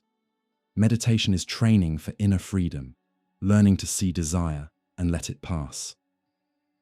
Living with less craving is not resignation, it's rebellion. A quiet, gentle, deep rebellion. against the logic that says you are incomplete, against an economy that profits from your dissatisfaction, against a system that turns desire into debt. The wise one is the one who has overcome craving. He is free. Dhammapada. The freedom of not wanting everything is the chance to want only what truly matters. It's turning life into a space of presence, not an endless race to consume. You are more than what you want. In the end, Buddha invites us to a radical shift. You don't have to be a slave to your desires. You can be free. And in this sense, freedom is not doing more. It's needing less. In a world that screams have more, choose the quiet answer that says, this is enough. I am enough. Because sometimes the greatest form of wealth is what you no longer need to carry. There comes a moment when constant acceleration stops being exciting and starts becoming unbearable. The mind can't keep up with the stimuli anymore. The body starts to send signals. The soul pulls back. And then a deep need appears, not to do more, but to do less. Not to stand out, but to soften a little. Not to gain visibility, but to regain presence. More and more people are starting to feel this urgency. Quietly, they leave social media, uninstall apps, turn off notifications. They create space, cut out noise, choose a less obvious path, conscious disconnection. Far from being just a trend, this move echoes one of the oldest philosophical traditions of the East, Taoism, founded by Laozi in the 6th century BCE. In his book, The Tao Te Ching, Laozi teaches that wisdom is learning not to force life, but to flow with it. Nothing in the world is as soft and flexible as water, yet nothing is more powerful. At the heart of Taoism is a deep insight. The more we try to control reality, the farther we get from it. The constant attempt to dominate the rhythms of existence, time, other people, ourselves, traps us in a state of ongoing tension. The Tao, or the way, is not something you conquer through effort. It's already here, already flowing, already present. Real freedom, according to Laozi, doesn't come from defeating the world, but from moving with its cycles in humility. Forcing goes against the Tao. The sage doesn't compete, he follows the flow. This idea directly clashes with modern logic, which tells us to be in charge of everything: the algorithm, our image, our time, our future. But that control is an illusion, and a lot of people are breaking on the inside while trying to maintain it. Disconnecting isn't just turning devices off, it's turning off the obligation to respond to everything, to join everything, to understand everything right away. It's quieting the noise that keeps us from hearing what really matters. What still makes sense? What is still true in me? Laozi said that nature is never in a hurry, and yet everything gets done. The sun rises, flowers bloom, rivers follow their course. No rush, no schedule, no anxiety.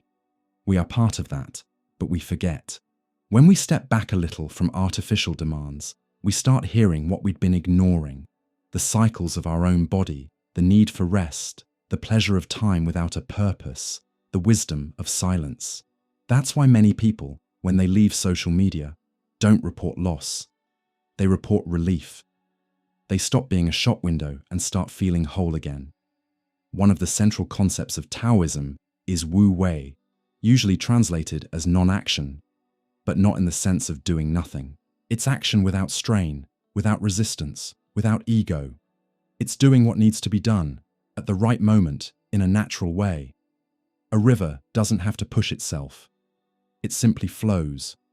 A bamboo stalk doesn't snap in the wind. It bends. That's the spirit of the Tao. The sage acts without struggling, teaches without preaching, and achieves without controlling. Tao Te Ching. In practice, Wu Wei is when you act from a place of harmony, not anxiety. It's not passivity. It's trust. In yourself, in timing, in life. It's the opposite of always busy, always rushing, always reacting. The normal mode on social media. The chase for visibility has been swallowing the time, energy, and health of millions of people. In the attempt to show up all the time, many disappear from themselves. With every story posted, a slice of presence gets cut away. With every like you're hoping for, a drop of self-worth leaks out. With every comparison, a small ache of not enough grows.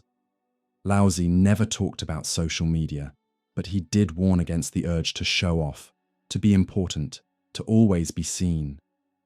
Those who show themselves off do not shine. Those who boast are not truly respected. Stepping away from constant exposure is not cowardice, it's wisdom. It's recognizing that what is truly valuable doesn't need to shout. It just needs to exist. Unlike many philosophies, Taoism doesn't impose rules, dogmas, or goals. It invites a more subtle way of perceiving reality. It invites you to feel the Tao, not to achieve it. The Tao that can be spoken is not the eternal Tao. The name that can be named is not the eternal name. Tao Te Ching. So if you're looking for balance, you don't need to become a hermit or cut yourself off from the world. You can start with small, conscious choices. Take a deep breath before reacting. Refuse the insane rhythm of constant productivity. Protect time that has no use. Listen more than you speak. Choose silence instead of an automatic reply. Flowing with the Tao is choosing not to fight with life. In a world that ties your value to constant output, stopping is almost seen as a sin. But in the Tao, rest is sacred. Just like the empty space between notes makes the music, not doing gives meaning to doing. Pause is not failure. Stillness is not absence. Slowness is not laziness. They're ways of coming back to yourself, of remembering that you're not just a cog in a machine. So when someone leaves social media to look for balance, they're basically saying, I don't want to shape myself around the machine anymore. I want to return to the river of life. Even though Taoism was born thousands of years ago, its application is incredibly current. Here are some simple ways to bring this flow into modern life. Slow down without guilt. Choose a day not to produce anything. Just exist. Watch nature. It will teach you more about balance than any feed ever will. Lower your exposure. Be more for yourself than for others. Let go of what you can't control. Some things move better without your interference. Embrace impermanence. Nothing lasts. Not the highs, not the lows. Listen to your body. It always knows when it's time to stop. The world will keep spinning. Social media will keep speeding up. Notifications will keep trying to pull you back in. But you can choose something else. The Tao. You don't have to leave everything. You just don't have to lose yourself in everything. Laozi left us advice that's worth more than any algorithm. Those who cling to rigidity break. Those who flow with life endure. Not everything needs to be controlled. Not everything needs a response. Some things just need to be felt. It's possible to be everywhere and not really be anywhere, to talk to dozens of people and not truly listen to anyone, to do 1,000 things and not do any of them fully. We live surrounded by stimuli. Every screen, every sound, every notification is competing for our attention. But there's something deeper being drained in this process, our ability to be here, now, fully. And when we lose the present moment, we lose our most essential freedom, the freedom to be. For the Japanese Zen master Dogen, 1200–1253, this presence is not just a practice, it is awakening itself. In his main work, Shobogenzo, literally Treasury of the True Dharma Eye, Dogen invites us to a radically simple path. Sit, breathe, just be. The now is the only place where life actually happens. Modern life has built prisons without walls. All the time we're pulled away from the present by worries, anxiety about the future, guilt about the past, or a flood of digital noise. We don't have time to digest what we live. We don't have silence to hear what we feel. Today, freedom often looks like being able to do everything, see everything, access everything. But that kind of freedom, without focus, creates a new kind of exhaustion, attention burnout. That's where Dogen steps in with a disarming invitation. Stop everything. Sit in silence. Let the world be what it is, and you be what you are, without effort. In Zen Buddhism, the central practice is zazen, which can be translated as sitting meditation. But for Dogen, zazen is not a tool to get somewhere. He writes, "Sitting in zazen is not a method to achieve enlightenment. Sitting in zazen is enlightenment itself." This is the big break between Zen and many other meditation traditions. You don't meditate to gain peace, enlightenment, or control. You meditate because the act of sitting in silence with full attention is already living fully. In that state, there are no goals, no demands, no escape. There is only the present, alive, quiet, complete. Dogen confronts us with a truth the Western mind struggles to accept. Nothing is missing. The present moment by itself is enough. But our culture runs on the idea that something is always missing. We have to improve, go faster, achieve more. Even spiritual practices get turned into performance tools. Zen cuts through that. It's the opposite of become better. It's a return to you already are. To sit without hurry, without desire, without escape, is to realize the fullness of being. Shobogenzo. Being present doesn't mean shutting the world out. It means being fully here in the world, moment by moment. In Zazen, there are no mantras, no visualizations, no fantasies. The instruction is straightforward. Sit with your back upright, eyes half open, breathing naturally, and observe. It all starts and ends with the body. The sitting body is the doorway. The breath is the anchor. Attention is the light that reveals. Dogen didn't see the body as an obstacle, but as the full expression of awakening. That's why he said that when you sit in Zazen, the whole universe sits with you. Not because something magical happens, but because in that moment you stop separating yourself from reality. You're not thinking time, you're living time. In a world that rewards speed and instant reaction, sitting in silence is an act of rebellion. It's saying, I won't be dragged along by the unconscious flow of the world. It's refusing the addiction to quick responses, instant opinions, and automatic judgment. Being present today is a form of resistance. Resistance against superficiality, resistance against autopilot, resistance against inner fragmentation. The freedom of presence is the freedom not to be controlled from the outside. And this freedom doesn't need speeches. It needs a space, a seat, and the willingness to stay with whatever comes up, without running away. Dogen wasn't an abstract philosopher. He was a master of attention. He knew the mind will create 1,000 distractions, excuses, and escape routes. But he taught that even with all that going on, you can always return. Not to the ideal of a perfect life, but to the present moment, where nothing is missing. When you walk, just walk. When you eat, just eat. When you sit, just sit. Shobogenzo. This simplicity is the highest form of spiritual refinement. Being fully in each act is living in freedom, not freedom from the world, but freedom within the world. How can we cultivate presence in everyday life? Zazen doesn't require a temple or special clothes. It only asks for one honest gesture, the commitment to be here. Here are some ways to start. Sit in silence for 10 minutes a day. No music, no goal.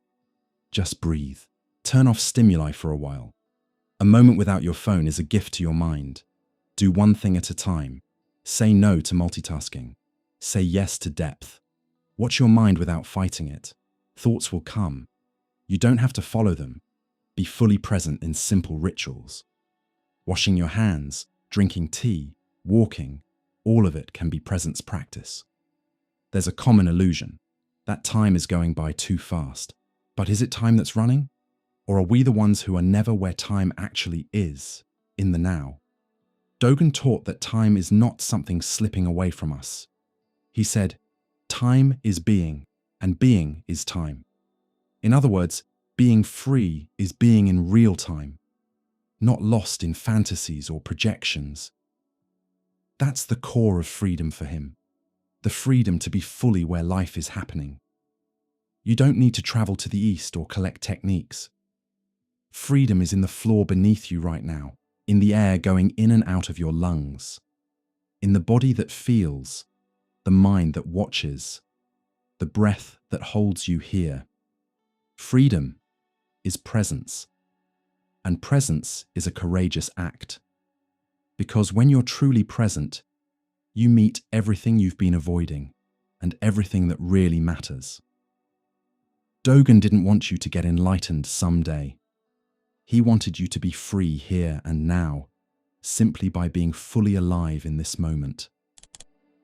We live in a time where everything revolves around building a strong, productive, visible self, with goals, personal brands, and success metrics. But a quiet, uncomfortable question starts to appear. What if real freedom isn't about strengthening the ego, but forgetting it? Going against the culture of self-affirmation, many people are starting to look for deeper meaning in life. People leaving prestigious careers to serve, young adults traveling on humanitarian missions, volunteer work, simple living, generosity, and detachment. All of this points to a deep uneasiness. Maybe the self we work so hard to build is actually a prison. That's exactly the kind of wisdom the Bhagavad Gita brings.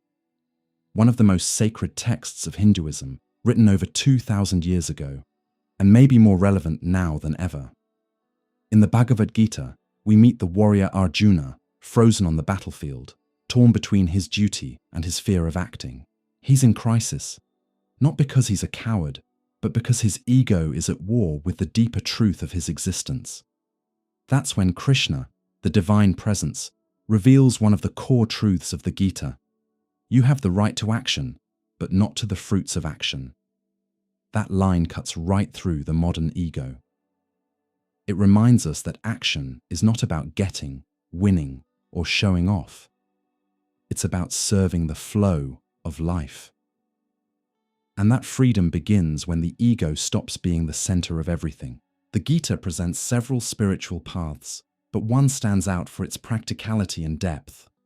Karma Yoga, the yoga of selfless action. Karma Yoga is not about walking away from the world. It's about acting in the world without clinging to the I who acts. It's serving, working, building, helping, without the obsession for reward, recognition, or control. Act with evenness of mind, letting go of attachment to success and failure. This clashes directly with the mindset of our time, centered on, what do I get out of this? How does this improve my image? What's the return? From the Gita's point of view, that way of thinking keeps us trapped, because it keeps us chained to the ego. Real freedom only starts when we can act with love, without possessiveness. The ego is afraid of not being seen, of not being enough, of being forgotten. So it protects itself by building stories. I am this. I achieved that. I deserve this. But little by little, these suits of armor turn into bars. When you only act to feed your own name, your action is never truly full. It's always loaded with anxiety, for applause, for validation, for fear of rejection. Egoless action, on the other hand, is free. It's generous. It's joyful. It's complete in itself. It doesn't need likes or trophies. It is the reward. We live in the age of personal branding, where every gesture can be turned into content for our image. But there's growing discomfort with this. Many people, including those who have made it, are discovering that the more they feed the ego, the emptier they feel. That's why so many people are drawn to serving, not out of guilt, not out of obligation, but from a spiritual instinct, because they feel that when they help someone without expecting anything in return, something real wakes up inside. The Gita says, "The one who acts for the good of all without selfishness reaches the highest freedom." Self-giving is not self-erasure. It's a higher form of presence. You act, but you're not stuck in the role you're playing. You love, but you don't try to own. You serve, but you don't sacrifice yourself for vanity. The idea of detachment is often misunderstood. In the Gita, It's not about being cold or indifferent. It's about inner freedom. A detached person feels deeply, acts with compassion, gives themselves fully to the moment, but doesn't cling to the results. They know that control is an illusion, and because of that, they choose to trust. This detachment frees us from the suffering born from ego, disappointment with others, frustration with our own mistakes, anxiety about whether we're doing well enough. Free from ego, with a steady mind, the one who acts as an instrument of life does not accumulate karma. Acting as an instrument is not passivity, it's active humility. It means putting yourself at the service of something bigger than your small me. The Gita doesn't deny individuality, but it reminds us the ego is not who we truly are. It's only a part of us, and not the wisest one. Krishna teaches Arjuna that the true self is Atman, the divine spark, pure awareness that lives in all beings. That greater self doesn't need to prove anything, it simply is. The ego shouts, Atman is quiet. The ego wants, Atman watches. The ego tries to conquer the world. Atman knows it already is the world, so forgetting the ego is not losing yourself. It's remembering who you really are, without masks, without fear, without vanity. How can we live karma yoga today? Even though the Bhagavad Gita is an ancient text, its wisdom is very practical. Here are some ways to live it now. Serve from the heart, not from expectation. Cook, care, teach, without waiting for praise. Practice inner silence. Notice when the ego wants to control, and choose to just breathe. Give your time. Self-giving doesn't have to be huge. It can be listening to someone with real attention. Act with presence. Don't do things on autopilot. Be fully there in every action. Let go of the outcome. Do your best, and accept what comes with calm. Remind yourself often, you are not your achievements. You are not your failures. You are bigger than all of that. Among all kinds of prisons, physical, social, economic, the most subtle and powerful is the prison of the ego. Because it's the one we accept as normal. We believe we are our names, our stories, our wounds. But when we loosen that grip, even for a moment, something lighter opens up. A quiet presence, a gentle clarity, a sense of connection with everything. That's the real freedom the Gita points to. The freedom of not being a slave to yourself, to act, to serve, to love, without needing to prove anything to anyone, not even to yourself. The one who forgets themselves finds the whole. We recommend this product for you. This is the perfect course based on your profile. Your health risk is 82%. Your performance can improve if you work between 9 a.m. and 11 a.m. These lines sound harmless. Suggestions, tips, numbers. But little by little, they're turning into decisions. Artificial intelligence, which used to be just support, is now stepping into the place of choice. The machine no longer just calculates. It guides us, directs us, shapes us. And so, a disturbing question appears. Are we, by handing things over to technology, also outsourcing our freedom? Martin Heidegger, in his work, The Question Concerning Technology, warns that the real issue with technology is not the machine itself, but the way we relate to it. For him, modern technology isn't just a set of tools. It's a way of revealing the world, a way of seeing everything as something to be optimized, measured, and exploited. What is essential in technology is not technology itself, but the way in which man reveals himself in it. Heidegger, The Question Concerning Technology.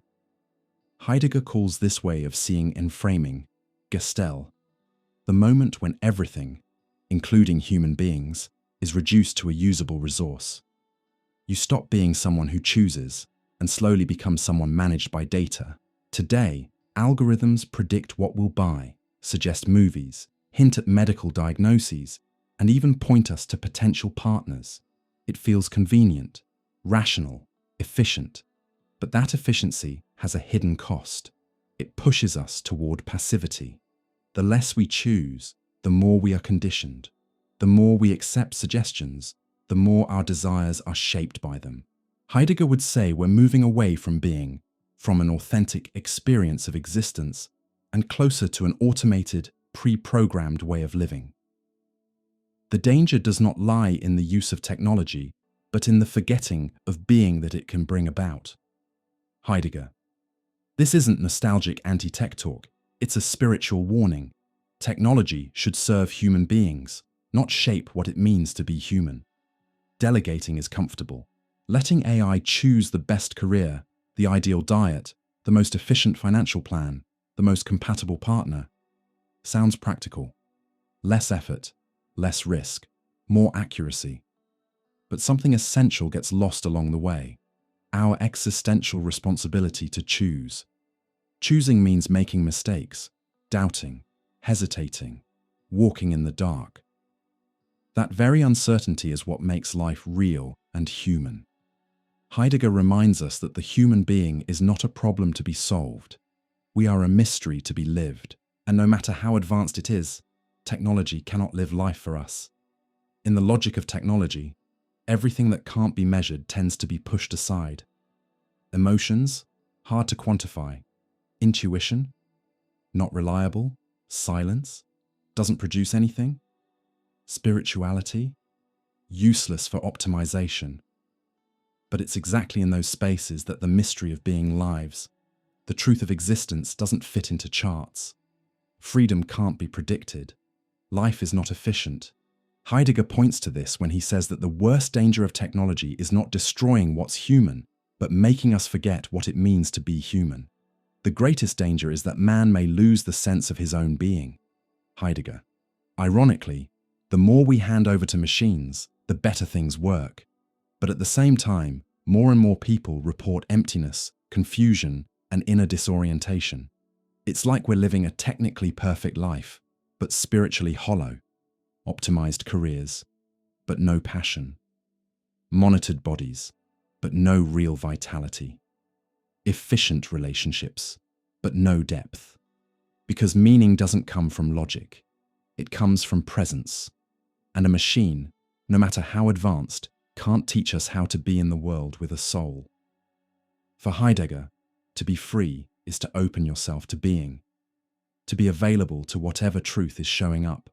Not to manipulate everything all the time. It's living not from control, but from listening. Technology, used with wisdom, can help us on that path. But when it becomes an end in itself, it closes off that space of openness. What we most need is to think about being before acting through technology. Heidegger. So the real question isn't, can we let the machine decide? It's, do we understand what we're giving up when it decides for us? How do we bring being back to the center? Is it possible to keep technology and protect our humanity? Yes. If we remember a few forgotten principles, decide consciously. Use algorithmic recommendations as input, not as absolute truth. Value mistakes. Error is human and deeply revealing. Make room for silence. In silence, the truth of being can show up without noise. Remember the mystery. Not everything needs a function. Some things just get to exist. Question efficiency. Sometimes the longest path is the most honest one. Humanize the digital. Bring art, emotion, and ethics into digital spaces. Heidegger wasn't telling us to abandon technology. He was asking us to put it back in its proper place, as a tool, not a guide. Technology is powerful, but the human being is more. We are more than predictable, more than measurable, more than optimizable.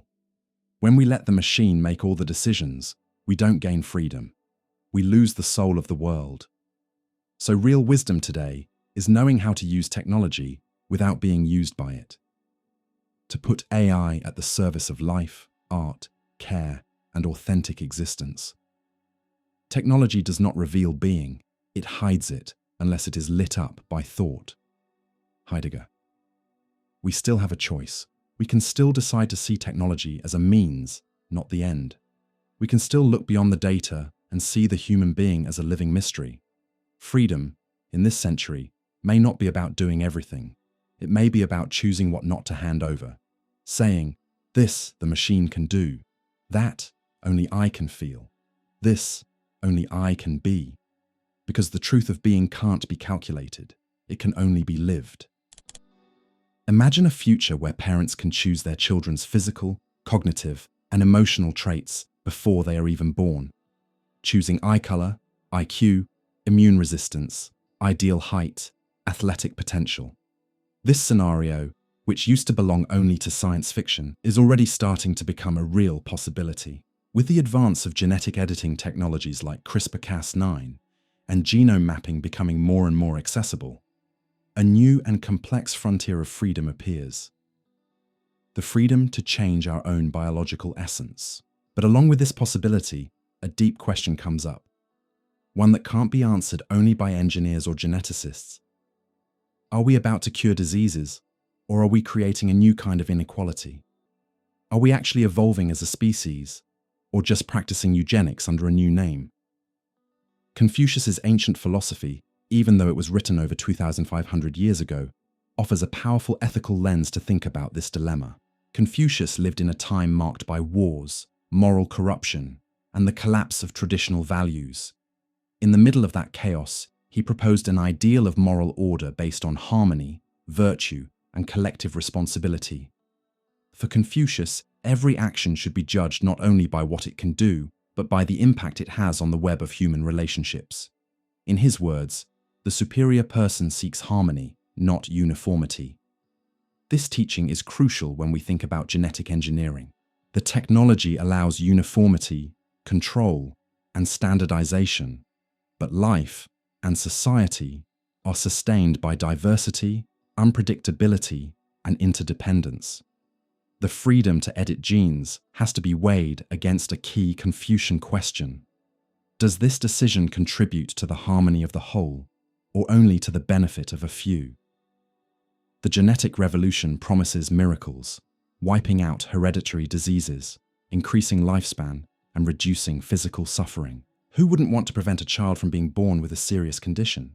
Who wouldn't want to optimize human abilities? But that's exactly where the danger lies.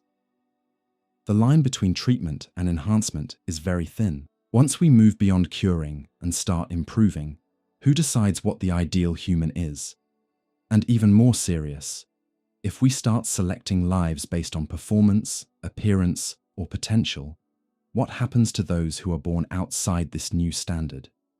Will they be seen as system errors, pushed aside for not being optimized? History has already shown us the horrors of eugenics, but now it can come back with a different face, the face of individual freedom. Can freedom turn into tyranny? Confucius warned that a true wise person acts with care and awareness. For him, freedom wasn't about doing everything you can, but acting for social balance and virtue.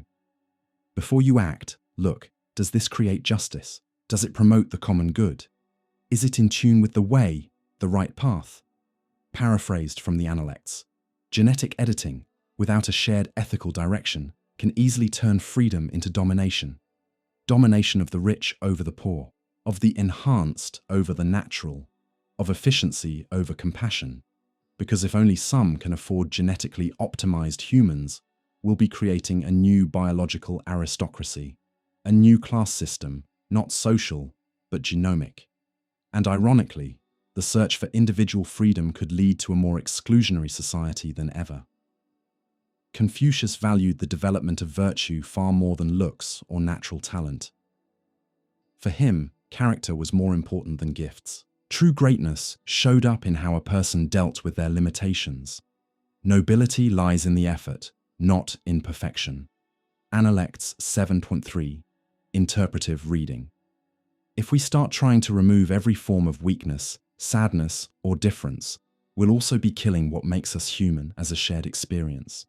Empathy grows out of shared pain. Compassion blooms when we recognize our own vulnerability in someone else.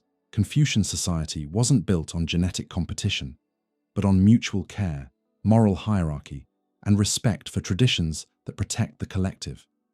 The embryo as a citizen of the future. And what happens if we start treating embryos as performance projects, as early-stage versions of an ideal we want to achieve? We'll be taking away something essential from them, the right to simply be human, with all the flaws, doubts, risks, failures, and learning that come with that. The big danger isn't only in the technique itself, but in the way we start seeing life. From a divine gift, it becomes a design product. From a sacred mystery, it becomes an optimization experiment. Confucius would say this kind of logic throws the way, Tao Dao, out of balance, the natural and ethical flow of life. The wise person does not interfere in what they do not fully understand. Is there a middle path? This doesn't mean we should reject genetic advances. It means we should use them with discernment, compassion, and collective guidance.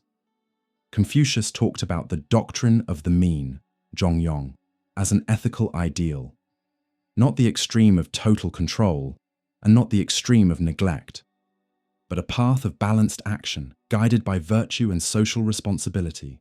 With that spirit, we can think about principles for a genetic ethics that respects humans as ends, not as means. Editing only to prevent serious diseases, not for cosmetic or competitive enhancement. Public regulation with ethical and democratic participation, not just corporate interests. Education in bioethics, so decisions aren't limited to tech elites. Guaranteeing fair access, so technology doesn't deepen inequality. Preserving diversity as a core value of the human species. Confucius didn't write about genetics, but he taught something that fits this debate perfectly. Society flourishes only when each individual action respects the larger order. Applied to biotechnology, that means not everything we can do, we should do. And freedom, when it doesn't come with responsibility, ends up producing destruction.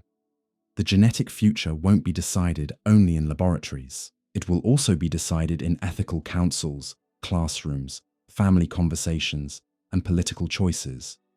If we want a future that is more just, wiser, and more human, we need to cultivate the awareness Confucius saw as the greatest treasure, acting for harmony.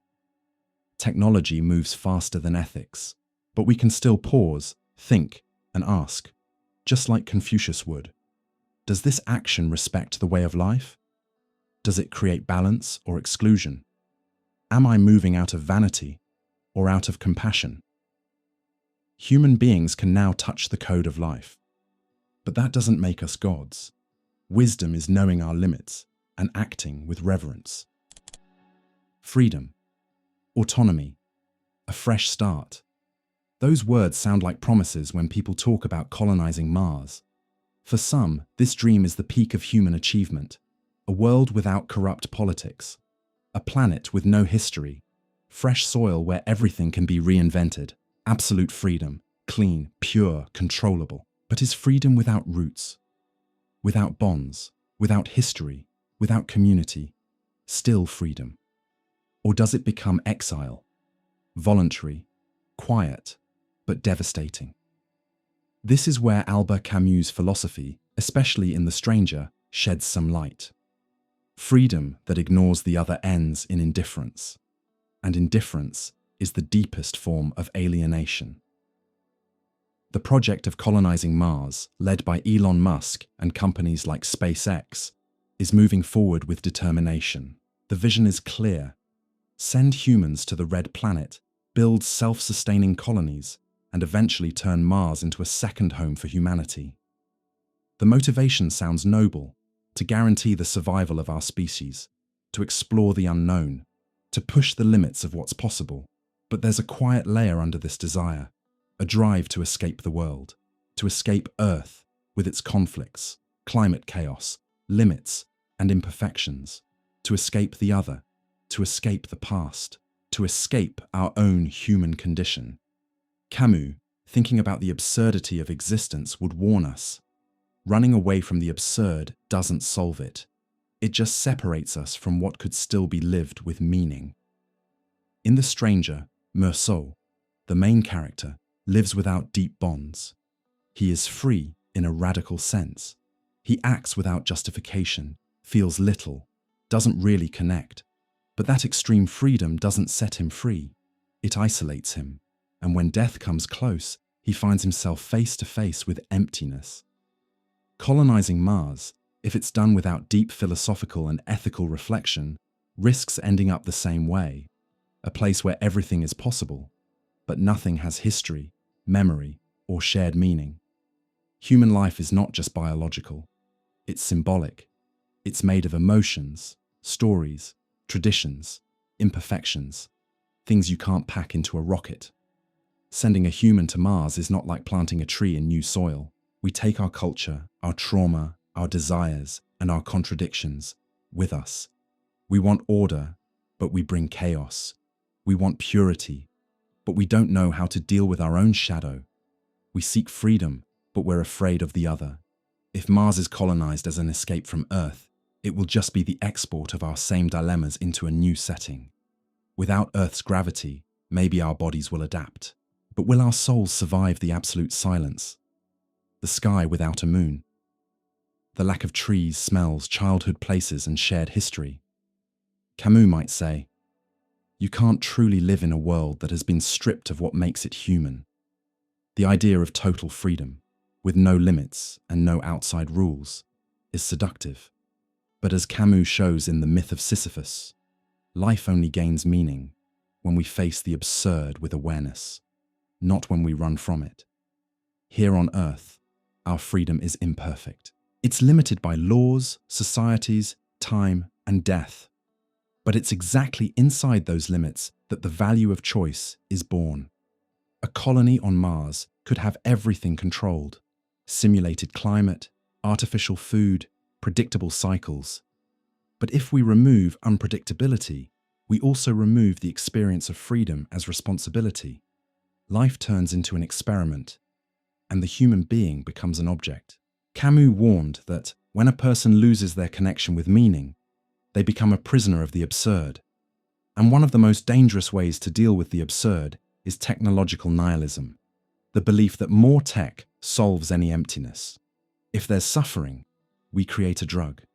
If there's chaos, we automate it away. If there's death, we move to another planet.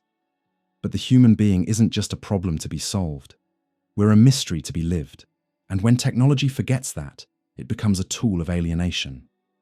Colonizing Mars without asking deeply what it means to be human on another planet is playing God without wisdom. It's risking the creation of a new civilization built on a vacuum, not on values.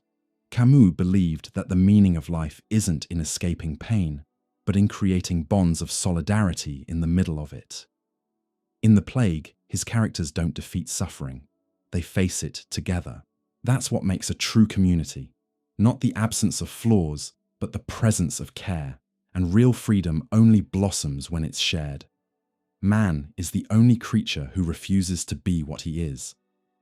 Albert Camus. If we want to live on Mars, or anywhere else, we need to ask, are we bringing a project of community with us, or just a dream of isolation? Without the other, freedom turns into a prison. Mars. Freedom or emotional exile? Martian loneliness might not be just physical. It could be symbolic, psychological, spiritual. A civilization based only on efficiency, control, and the absence of conflict could end up being perfectly inhuman and emotionally empty. The absolute silence, the lack of biological diversity, the impossibility of true spontaneity, all of that could create an inner exile that's hard to name. Camus would say that true freedom isn't the absence of limits, but fullness in the middle of chaos.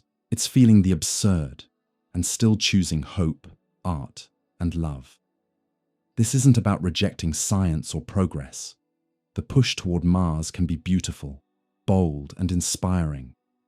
But if it isn't guided by philosophy, ethics, and humanity, it will be a very successful escape, and a very sad one.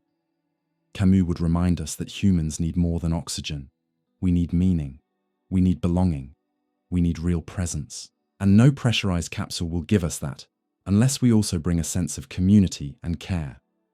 So the question isn't whether we should explore Mars. The question is, who will we be when we get there? Humans with the courage to restart with wisdom, or just refugees from our own ego? In his direct and deeply human style, Camus might say, "You can take your body to another planet, But if you don't take your soul, you're only changing prisons. True freedom is not found by running away. It's born in encounter with the other, with mystery, and with our own vulnerability. Imagine an economy with no central banks, no governments, no middlemen, a network where transactions are anonymous, irreversible, and global, where code replaces legal contracts and trust moves from authorities to algorithms. This is the world of blockchain and cryptocurrencies, technologies that promise more than innovation. They promise freedom, economic freedom, freedom from the state, freedom from censorship, absolute freedom. But does that kind of extreme freedom also bring the danger of chaos? By trying to escape institutions, are we not going back to the state of nature Hobbes was so afraid of? Blockchain is basically a distributed, immutable, transparent ledger. Instead of trusting a bank, you trust the network. Instead of going to a judge, you rely on smart contracts. Instead of a regulating state, you have code running the system. It's the utopia of decentralization, total freedom, total control over your own money, no borders, no authorities, no Leviathan. This vision has attracted millions of people around the world, but it has also raised real concerns: scams, money laundering, Ponzi schemes, digital inequality, crimes with no one held responsible. And then we come back to Hobbes's central question: what happens to freedom when there's no common power to contain it? The state of nature, freedom or war. In Leviathan, Thomas Hobbes describes what humanity would be like without laws, government, or any shared authority. The state of nature is the state of war of every man against every man. In that state, everyone acts according to their own interests. There is no justice because there are no laws. There is no real property because nothing is guaranteed.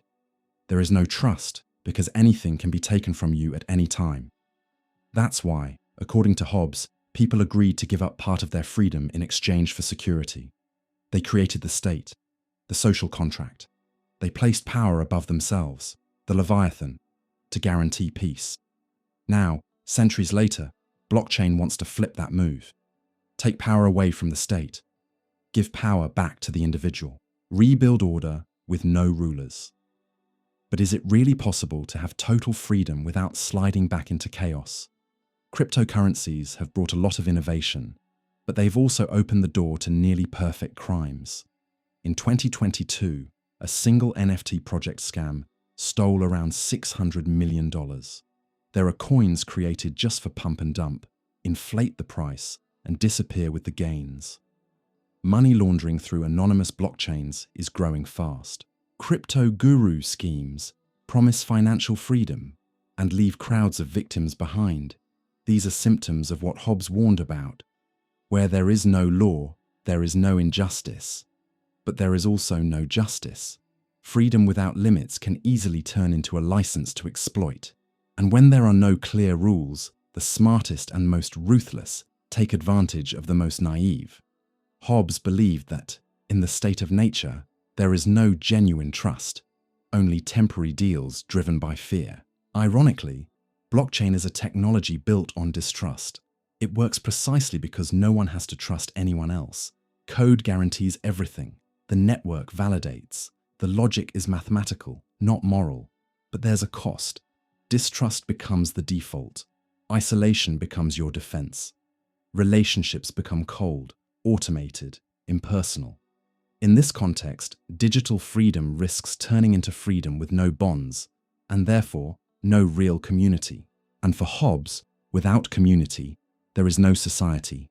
Code can't replace ethics. Blockchain is revolutionary, but it is morally neutral. It can serve justice or crime.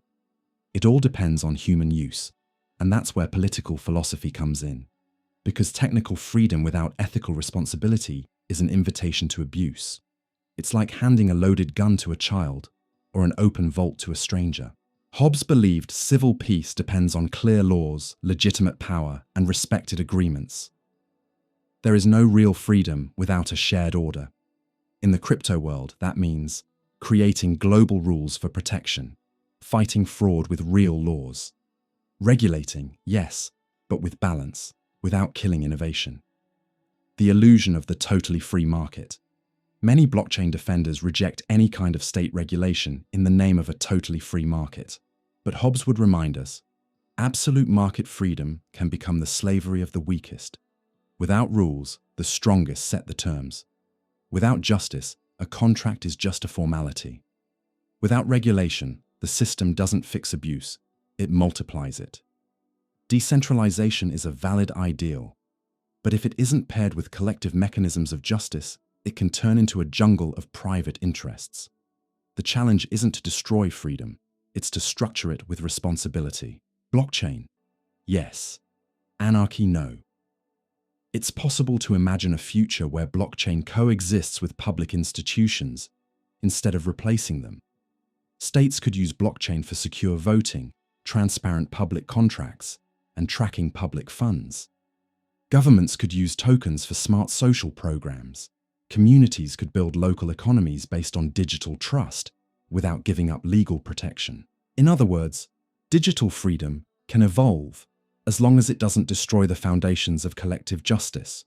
As Hobbes might put it, the problem isn't power itself, it's power without control.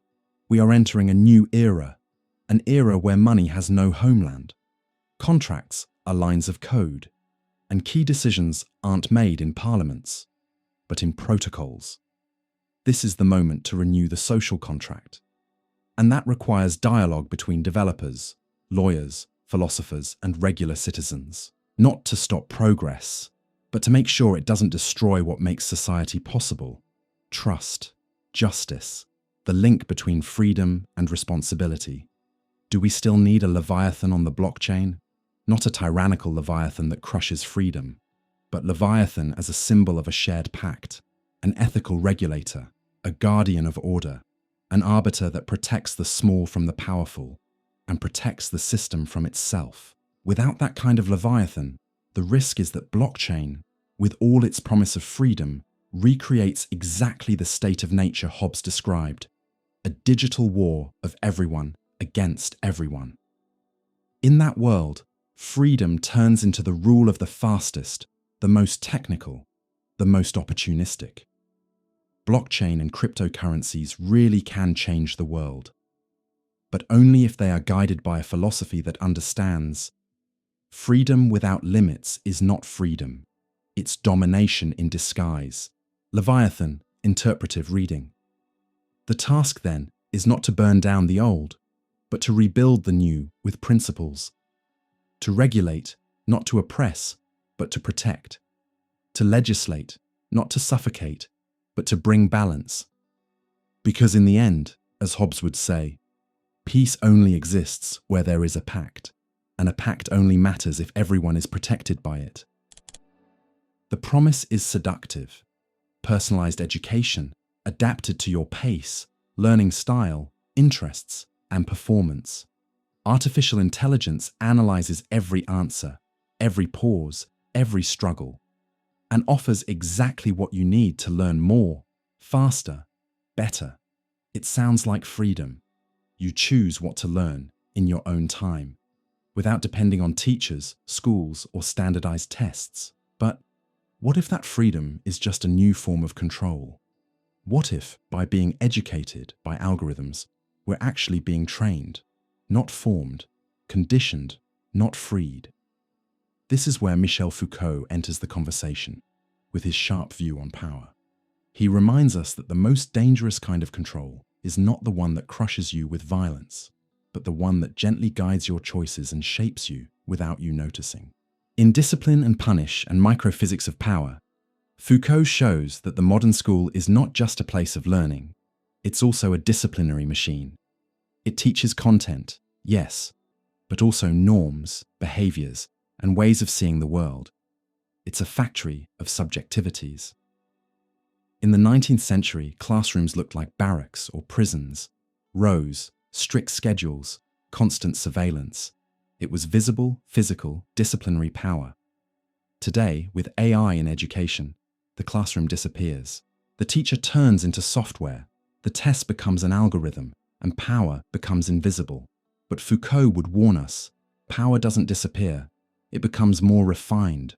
Algorithmic education doesn't bark orders, it whispers suggestions. And by doing that, little by little, it builds a quiet kind of domination.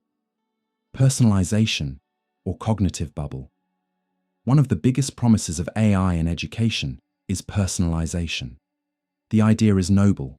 Respect each student's rhythm and style.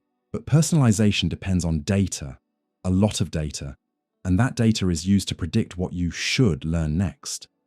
The risk? You never step outside the path drawn by your past behavior, or worse, by what the system thinks you are.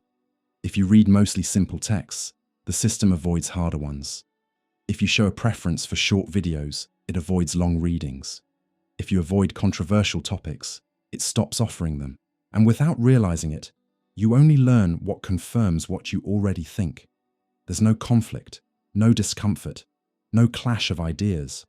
Foucault would call this a regime of truth, a system where knowledge is shaped by power, not by freedom.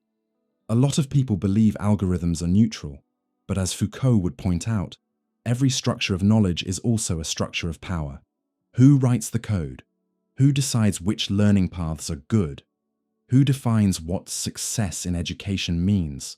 Who profits from the data produced by millions of students?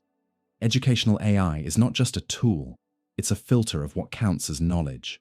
It silently decides what is worth knowing and what can be left out. And when that filter is opaque, invisible, and unquestioned, freedom disappears under the mask of efficiency. The death of the teacher? For Foucault, the teacher is not just someone who passes on content. They are a mediator of knowledge, a troublemaker who provokes questions, a guide for critical thinking. But AI doesn't question. It doesn't confront. It rewards patterns. It corrects what is wrong based on pre-programmed criteria. If we replace the human teacher with a machine, we risk losing the productive tension that real education needs. Education is not about making someone repeat. It's about making someone think. Without that space for friction, we raise a generation that can get high scores, but can't ask deep questions. And learning without questioning is not learning. It's domestication. Another important idea in Foucault is panopticism, the idea that constant observation shapes behavior. In AI education, this watchful eye is not a guard, but the system itself. It knows how many minutes you spent on a text. It knows where you clicked, how fast you answered, how many mistakes you made. This constant monitoring is sold as continuous improvement, but it also creates self-censorship, anxiety, and conformity. You start acting not out of curiosity, but for performance. You don't learn to understand. You learn to please the algorithm. It's a digital panopticon. No one seems to be watching you, but you are always being watched. Knowledge, power, and resistance. Foucault reminds us that knowledge and power are inseparable, and that education only becomes liberating when it breaks away from dominant discourses. An AI trained only on mainstream, hegemonic content doesn't free anyone. It shapes obedient subjects. You learn to produce, but not to resist. You learn to code, but not to philosophize. You learn to adapt, but not to question the system. Foucault would insist, education should teach people to think against the very system they're inside of. Doubt is a sign of maturity, not of failure. That's why, when AI starts correcting thoughts, ideas, readings, and even unusual curiosities, it's choking intellectual autonomy, a pedagogy of digital resistance. The answer is not to reject technology. It's to use it without giving up critical sense. AI can support learning, but it cannot replace the human act of learning. That act needs conflict, dialogue, silence, mistakes, and time. All the things an optimized system tries to eliminate.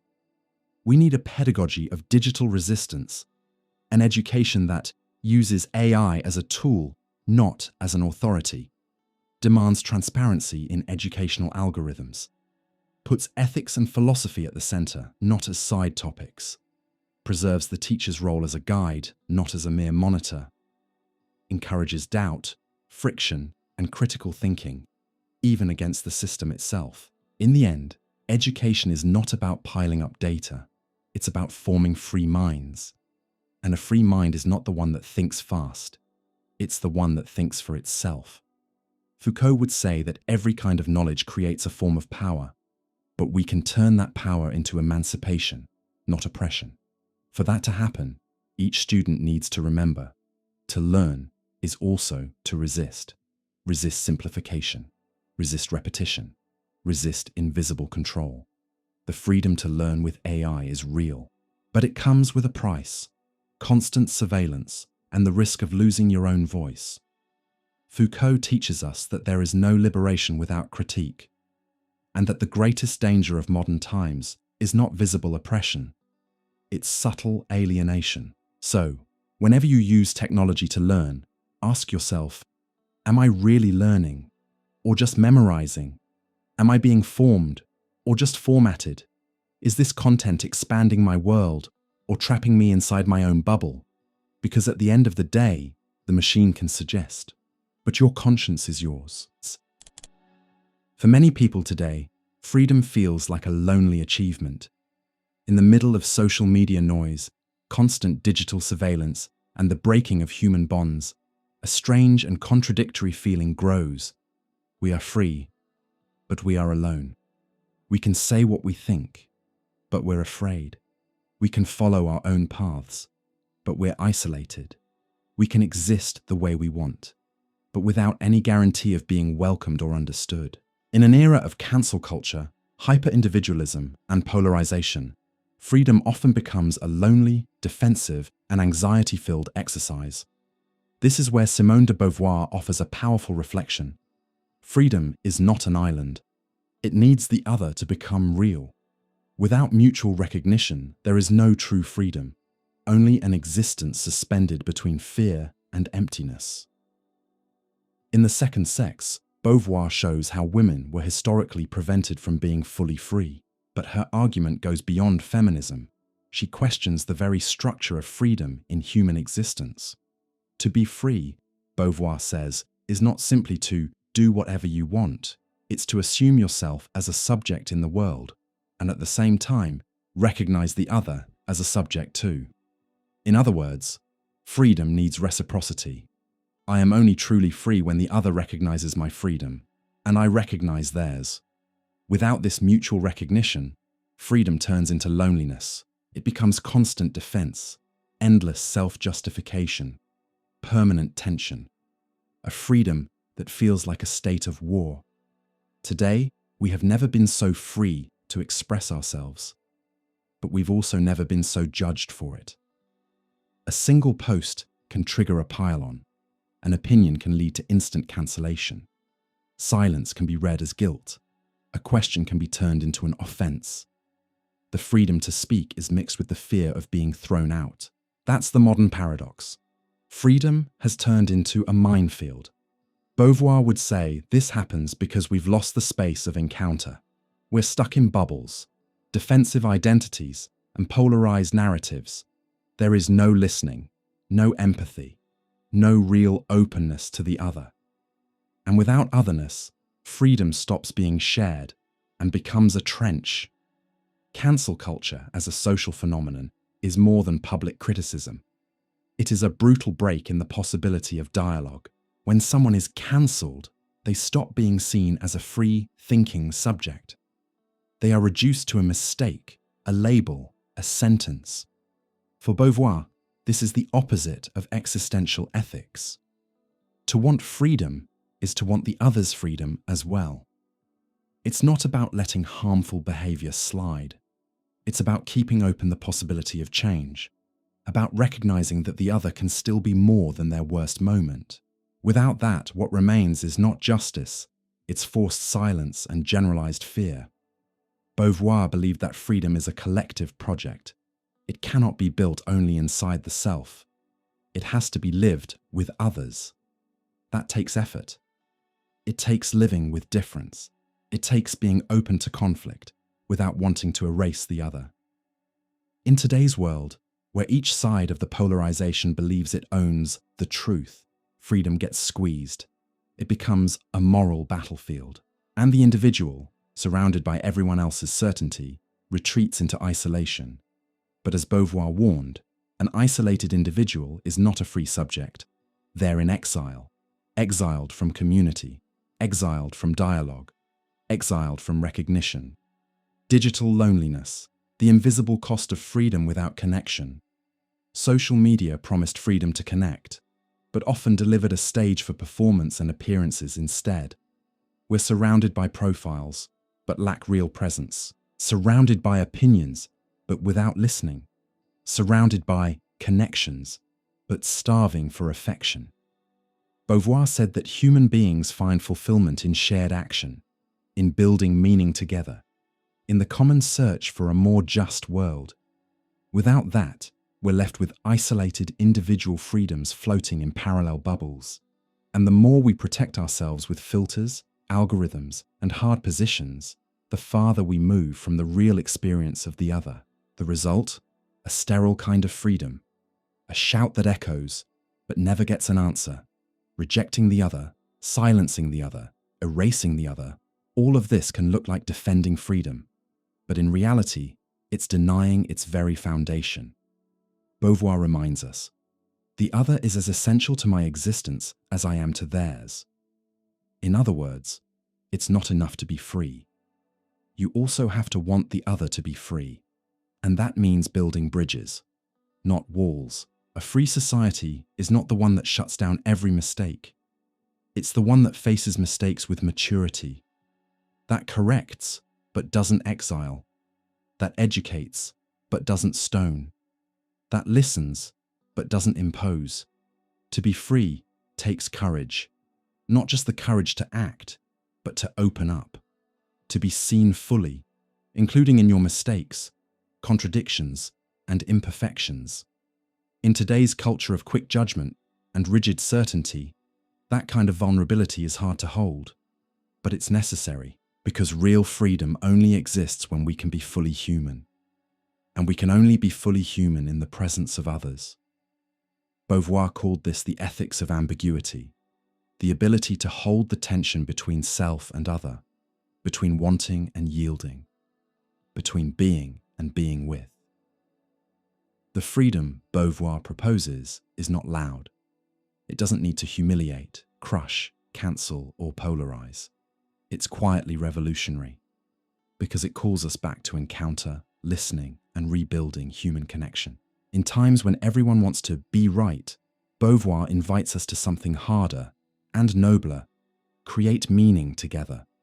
And that doesn't happen with slogans, but with shared action, mutual openness, and reciprocal recognition. The biggest illusion of modern freedom is believing we can be completely free without the other. As if the other were an obstacle, not a mirror. As if the other were an enemy, not a possible ally. But freedom that excludes, overprotects itself, and rejects difference is just loneliness in disguise. Beauvoir famously wrote, "One is not born a woman, one becomes a woman." And by extension, we could say, you're not born free, you become free. And that always happens in relation to other people.